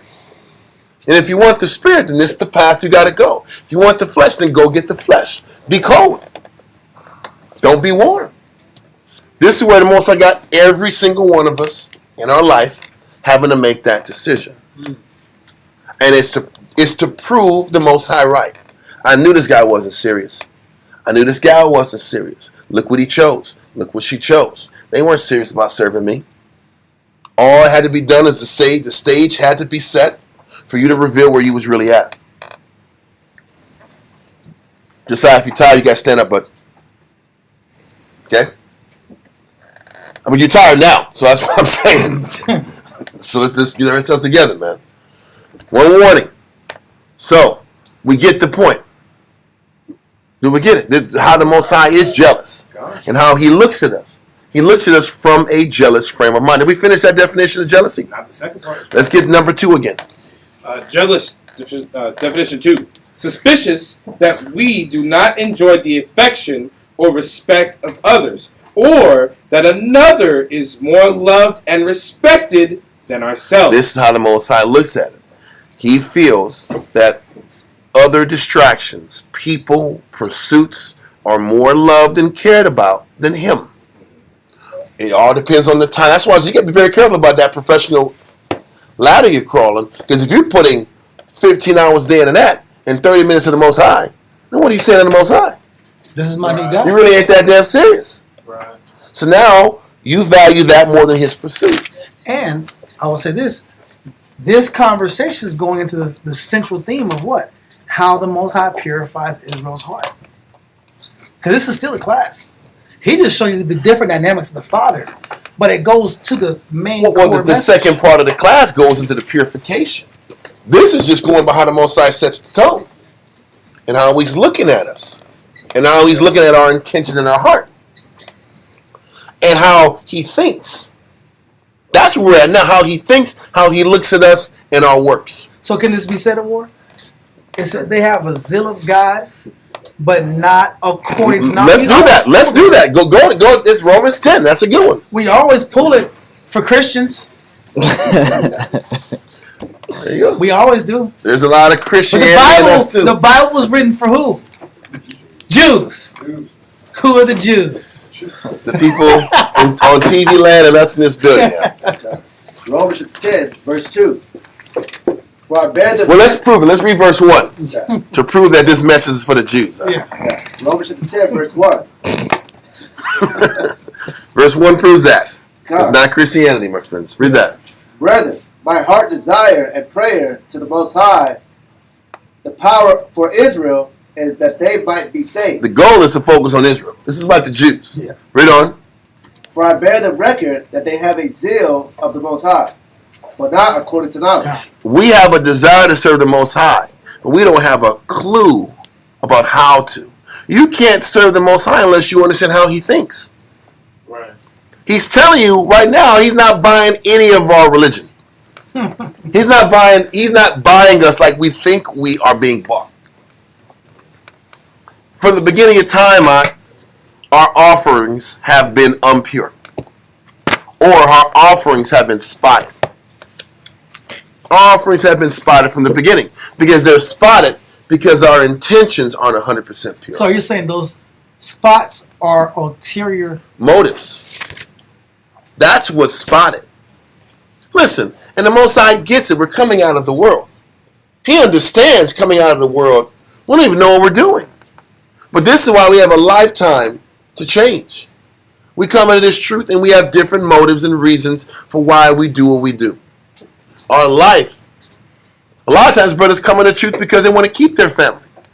A lot of times brothers come into truth to get their kids back. That's a noble. And it's not wicked. Brothers come into truth to regain what they lost from the world. Yeah. But that's still not a pure offering. If it was pure, you'd be here just for the Most High, and whether you get it or not doesn't matter. Whatever the ancillary things you do or do not get doesn't matter. But the Most High uses those carnal motivations that we have to bring us in. But then once you come in, you realize that really wasn't what it was about. And then once you're in, you got to decide, am I going to continue to move forward? Because now you know better now. Now you know. So now you're going to continue to serve me after you know that that's not what he wanted? He wanted my spirit. Now we came in from, I came with the truth for the knowledge sake. For the power of the knowledge. To cut the white man. Then I realized that shit wouldn't even matter, bro. I had a lot of anger and hatred towards the nations. Now I'm talking about how you can't hate the nations. How about that? Yeah. I hated Esau. I couldn't stand him. I used to watch Glory. I said, I want to kill these dudes. Remember Glory Act? And all those and Amistad. This is bullshit. These guys need death for this shit. Until you realize It was us that did it. until you realize why we went into captivity. So now the Most High use that hook of black national. I'm blacker than black, and I'm black, y'all. All that shit got me in. How you gonna that? I'm black, y'all. I'm black, y'all. And I'm black, and I'm black, and I'm black, y'all. And forget all that the red, the black, and the green. Remember that shit? It's a key. Sissy. That was all of that shit. I was all into that pro-black stuff. Once I brought me in and realized ham is bullshit. You been bamboozled. I came in and I realized ham wasn't our brother's act. Then I came and realized that it's our fault and it's not the white man. And I'm like, damn, bro, I sound like a Republican right now. I sound like I'm a damn pro-Trump. That's what I sound when I'm in class. I'm like, this nigga red? Is he Republican? But the reality, I'm totally different than where I was in the past. My motivations, my reasoning, my thinking, why I came in, is different than why I'm stayed. And this is for us also.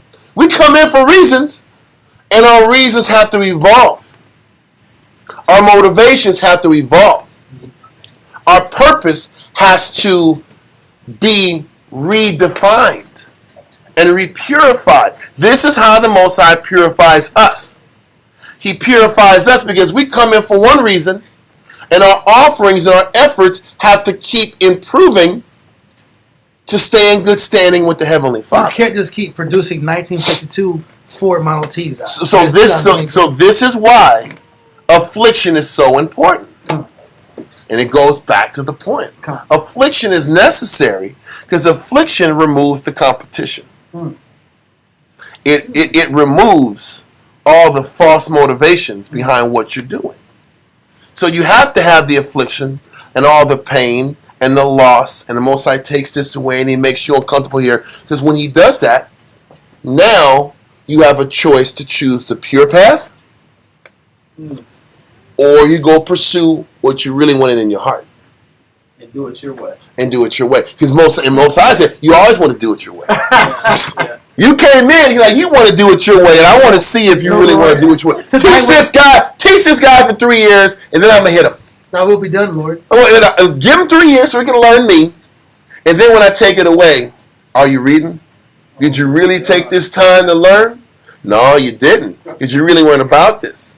So now when I take this from you and you leave, you left because you really weren't serious about me. This is how he frames our existence. Well, I just said 3 years, but this is how he frames us. I'm going to teach him, develop him, then I'm going to take it away. Then I'm going to see where you're really about. Now you know right from wrong. You saying that usually happens? Always happens. In Israel circles, always.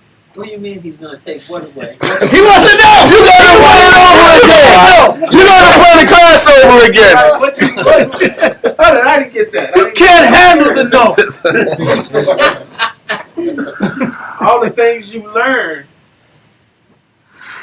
He feeds you out. He takes away the things that get in the way of you loving him. Okay. And from the beginning, the Most High was jealous and suspicious of where your heart was from the beginning. And because he was jealous of it, he gave you time to learn, and then he took it away. He's like, well, I thought you were here for me. That's what you said you were. But no, you weren't. You really weren't about me. And when we sit back here and fall in that depression trap and that sadness trap and that anger trap, you're just fulfilling what he already knew was inside of you.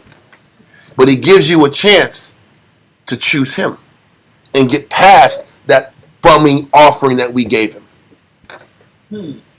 Does that make sense? Yeah. Does everybody understand this? And how much do you really? Because we were in the world. Let's not forget where we were at. We came out the world crying and sighing and secretly praying to the Most High, or not secretly, but just saying, praying to the Most High that we wanted. Because everybody had zeal in ourselves. We all had zeal. We all had a desire to serve the Most High and do that which is right. Yeah. Did we not? Right. And the Most High saw that zeal. He said, okay, we'll see where this zeal takes him. You know, the truth is, zeal and hype can only take you so far. That's real. Zeal and hype and enthusiasm can only take you so far. Zeal gets you in. Your love continues your journey. Yeah.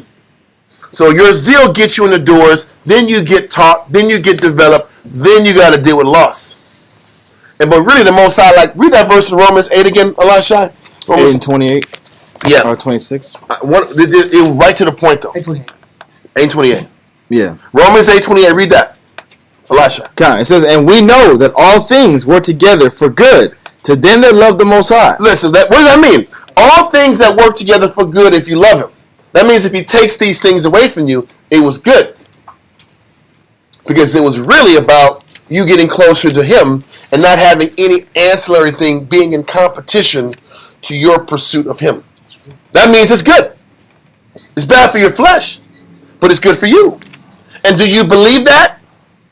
Do you believe that he took this away so you can advance and grow further to pursue him? Or are you angry and you're bitter because you lost it? And now your effort has waned in your pursuit to him. And when your effort does wane, now you're showing the Most High that you really don't love him like you say you are. So now he disses himself from you. I'm angry. And he makes your life harder. I love and then he puts more fetter on you. Because now, when you disses yourself, when your woman disses yourself from you, now you're telling yourself she's on her way out. Mm-hmm. I'm looking at the front. So when a man sits back here and disses himself from serving the Most High's like he's on his way out. Mm-hmm. Now I'm gonna make his life miserable. And you can see it. Listen, I'm cutting off bank accounts. Yeah. I'm slashing tires. Yeah, I'm doing all kind of crafty dirtbag shit out to make life hard. Breaking all types of shit. The Most High is sitting back and I'm gonna make your life hard then. Yeah. Then you're gonna leave then. If you're gonna leave, then you're gonna leave. Then get out. Why am I going into this? I'm trying to show you how he thinks. So we're not twisted and tripping on why we go through what we go through. This is the class you got to keep rewinding and playing again. There's a lot of information here. And we haven't even gotten to the other aspect of the class. But I'm glad we didn't rush it. I don't want to rush it. Because this is something this is almost like a little Jew mystery. This is heavy, yeah. This is a Jew mystery act? Because listen, this is a Jew mystery act? Jew mysteries, bro. There are Jew mysteries. There are Jew mysteries. Why this brother not getting blessed? Jew mystery. Why am I not getting blessed? Why just this brother? I don't know, but I'm saying all those questions happen. Why am I not getting blessed? Jew mystery. Why does brother leave? Jew mystery. Why is this brother going through hell?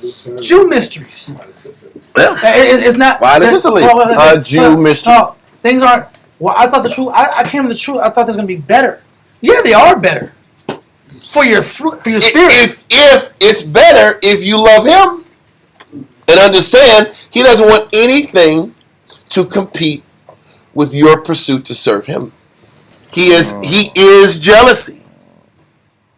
And if he takes it away, it's because you all of a sudden that love started competing with his pursuits. I got too excited when I got to the option. Because you know what I hate? Listen, I think every man's talking a little too much out of my spirit.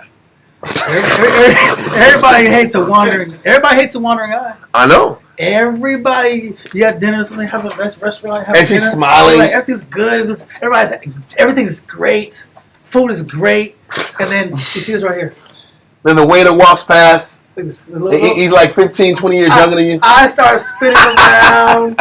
What you look at? You don't want to be like look. You don't want to like do the obvious like that. But then, okay, it's one time. I'm gonna count it once. Okay, you walk around, moving. This is a real thing. This is a real damn explanation. These things happen. Listen, bro. All the time. Listen, even at the mall, we're doing a customer, bro. It'd be the bro telling the brother Rib be behind him, and Rib is just eyeball all the place, or Rib right looking at the brother. Rib's more to the salesman than the actual brother.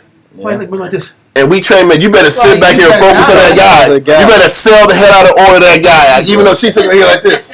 Tell me more about the Lord. Like, whoa, brother, this is what's happening, sir. This is what's going on. You know she's like this doing this. I'm like, I know this dude wants to punch me in the face. Yeah. And this is bullshit. Because she's happier. The whole they weren't happy. She's before. smiling. They weren't happy. They walked up like this. Like they were on a trial. And now she's joyful and she's happy. And she's giggling. She's bubbly. And this is the first thing the brother does. The brother does. We're talking about oils, and then she's her reaction is like this. It's like look, it's down to the left, and you're like, why is she so loose and smiley? And she goes like, touch his shoulder. Brother, you better cut the sale out. Get away. You better get away. You better step back. All right, this is the fragrance. This is the price. 30, 40. Yeah. Which one smell better? And focus on the dude. Y'all would be great. Y'all could come together and go to this movie together. Yeah. And y'all are beautiful. Everything's together. Everything's together. Because not, you gotta come and have a dude come back to the cart. And this happened to brothers before. Dudes will come to the cart looking for that salesman. Brothers play games, bro. Don't act like if the Most High is jealous and he's a man. He's a man of war. These jealous people out here are not men of war also. But this is the thing. Every man here is like, hell yeah. I understand that completely. I see it, cuz.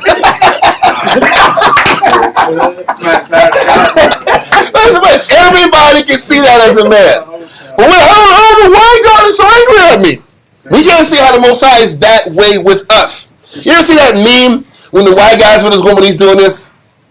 Yeah. You ever see that meme, man? That's how we are with all these distractions in our personal pursuits.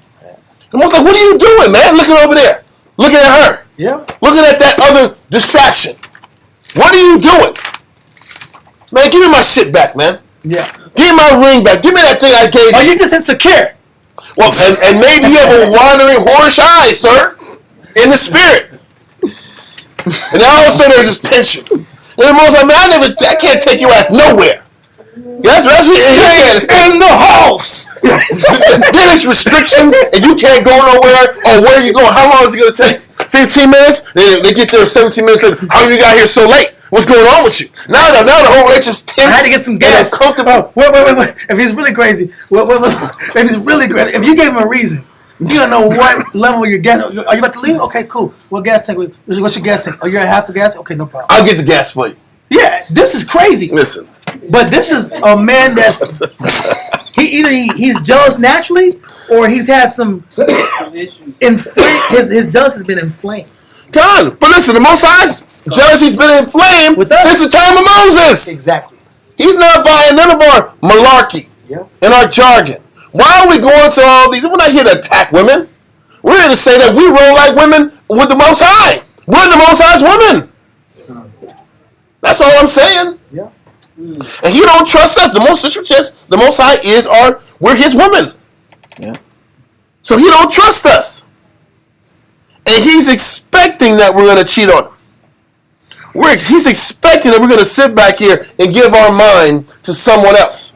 So sisters, this is why sometimes your husband has to sit back here and focus on studying. And it can't be movie night every damn night. It can't be hangout date night every damn night. He got to give to the Most High.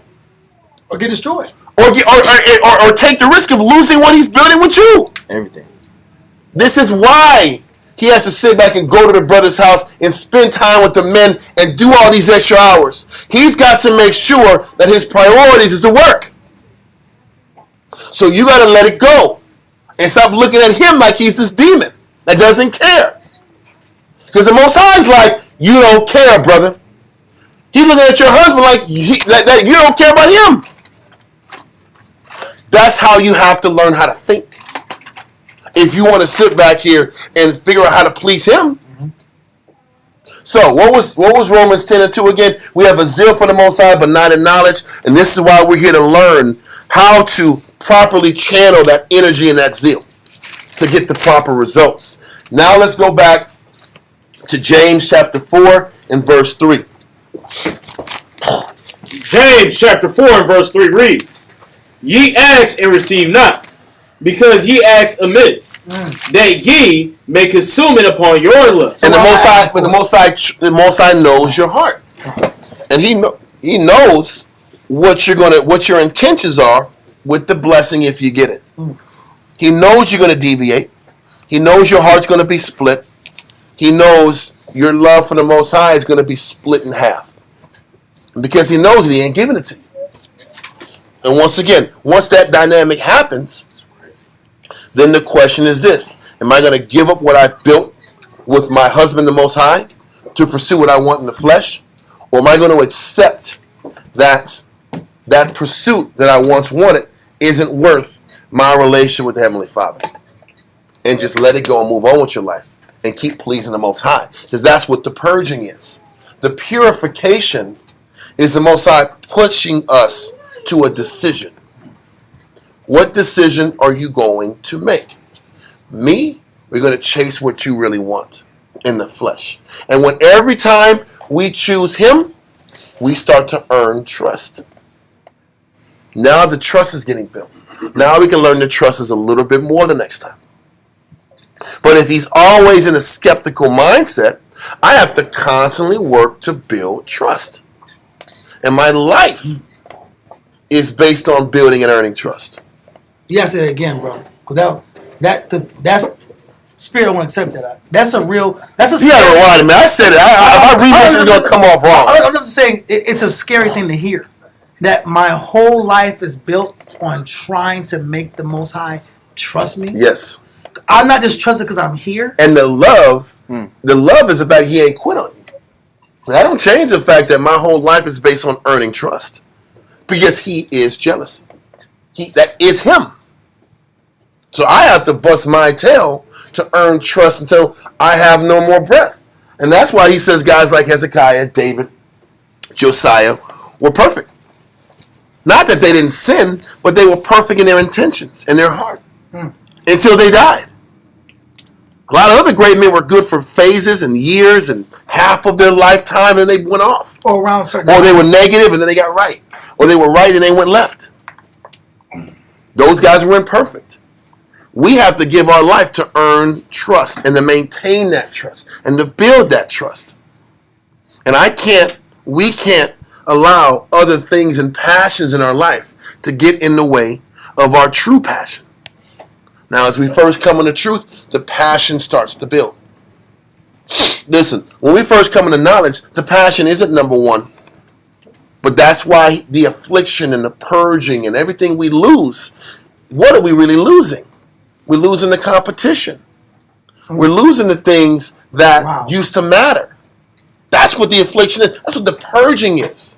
When he says we're like gold tried in the fire, all those imperfections are those passions and impurities that competed with the Most High's love. That was the refuge. Yes. So all these afflictions have to happen to purge all of our negative intentions and purge the blemishes so that our offering at the end can be perfect. That's going to be more the second phase of the class when we get to it. I'm thankful that you explained it, because this differs from disposition of heart and goes into how our heart relates in relationship. And how He builds the disposition of the heart to be pure. How does He build you to have a pure heart? How does He build you to have a peaceful heart? Because you see that first, that shalom heart and the disposition, like, there's no way, I'm not that way, there's no way I'll get to that way. But this is how the Most High helps and gives you the opportunity to get to that way. He builds you to get to that position. And that's love. That's love. The dynamic that he sets up in place for you is how he shows us love. Come. Does that make sense? Let's finish James 4 and we'll shut it down after that. Let's continue. So we're at verse 4 and 4 now. Come, ye adulterers and adulteresses, know ye not that the friendship of the world is enmity with the Most High? So when we're coming to serve the Most High, the purging is eliminating those aspects of us that are still friendly with the world. He's purging that from us. What do you mean by that, friend with the world? The friendship is the world is still that direct competition with your relation with the Most High. Those passions that you got from the world, when you start to learn the Most High, He's giving us a chance to shave that off or pursue it. The condition is forcing us to be hot or cold. The affliction forces us That makes sense. to be hot or cold. You know, either he's like, man, listen, the things get so hard, you either got to let it go or quit. Let it go and serve me with gladness and joy from his heart, or quit. You'll see guys they're on their way out, they're just unhappy. They got a dark cloud, like Linus in Peanuts Hot. Yeah. You see that damn guy? He just walks around. He's got his towel, and it's always raining, and it's over. And this guy's face is always unhappy. I said Peanuts, yeah. So he's Linus. I'm like, this guy's life sucks. Everywhere he goes, it's sunny, but this guy is a dark cloud everywhere he goes. You know that guy's on his way out. He's just unhappy, and the guy has to sit back here and choose, or the woman has to choose being happy with their condition or leaving. So what they'll do, they'll be in a stalemate for 6 months, just unhappy. And then when they know, just quit. That's what this work forces us to do. You either want to operate in misery for a decade, or just do you, or commit to Him. And those are the broken branches that gets clipped off the fig tree or the vine because they dried up. Because they didn't find joy. They didn't understand nor find joy in how the Most High develops us. Without me, you can do nothing. But you got to love Him. You have to love the process. You have to love and understand Him and accept the Heavenly Father for who He is. Read on. So he says, friendship with the world is enmity with the Most High. The more times you choose and find passion in these worldly passions, it's direct competition with your love for Him. And that's what makes you an enemy of the Most High.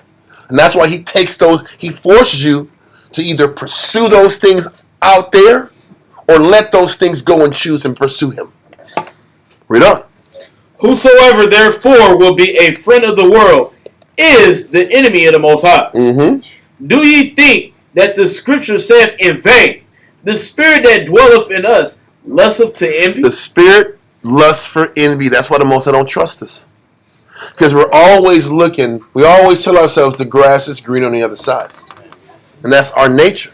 And because He knows it's our nature, which is why He don't trust us as far as He can spit. Read on. But He giveth more grace. Wherefore He saith, the Most High resisteth the proud, but giveth grace unto the humble. If you're humble and you accept the reins and the direction the Most High takes you, He'll bless you. He'll give you grace. He'll give you mercy. When you sit back and you're proud and you fight the direction He takes you, He's going to make your life miserable until you can't hack it enough and you just pursue those worldly passions. Read on. Submit yourselves, therefore, to the Most High. This is still about submitting to the Most High. This is still about accepting that you're His wife and you belong to Him. And you have to love what He loves and hate what He hates.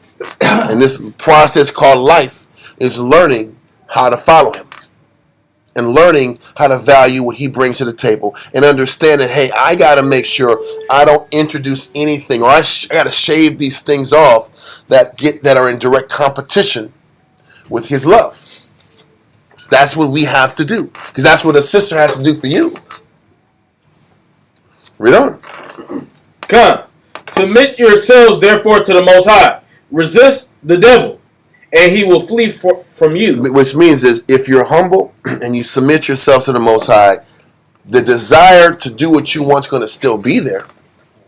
But once you study and counsel and read, you can shake off those intentions, resettle yourself, and keep pursuing Him. Read on. draw nigh to the Most High. And this is going back to drawing nigh to Him, pursuing Him. But you can't pursue Him and hold on this baggage and this negative that you still want to hold on to. Read on. And He will draw nigh to you. Exactly. But you got to purify yourself. You got to commit to Him and shave off all of these outside lusts that are in direct competition with your pursuit to Him. It's contrary passion. Read on. Cleanse your hands, ye sinners, and purify your heart. Purify your intentions. That means my intentions have to be pure towards Him, and they can't be in direct competition to my flesh and what I want out of the world. This is what He's expecting for us to let go. We have to purify our hearts. We have to choose the pursuit, the righteous pursuit, and be okay with the losses that come from it. Read on. Ye double-minded. Because that's the problem. We're double-minded. And that's why it says, think not that a double-minded man is going to get anything from the Most High. There's no reward from that. Because you're that lukewarm person, that Torador person, that chooses slothfulness and stagnation and stupidity over pursuing the Most High with gladness and joyfulness of heart. And with that, we'll shut down class for tonight. I hope you all enjoyed it. We'll be back on this next Monday. So I'm sure to be back in the regular time slot. I was supposed to teach on Monday, but we was giving the brothers a break. They've been working real hard, so Slakia for missing Monday. We'll be back. Now I got some Friday, and we'll go from there. Throughout everybody. Talk to y'all soon, and shalom. Shalom.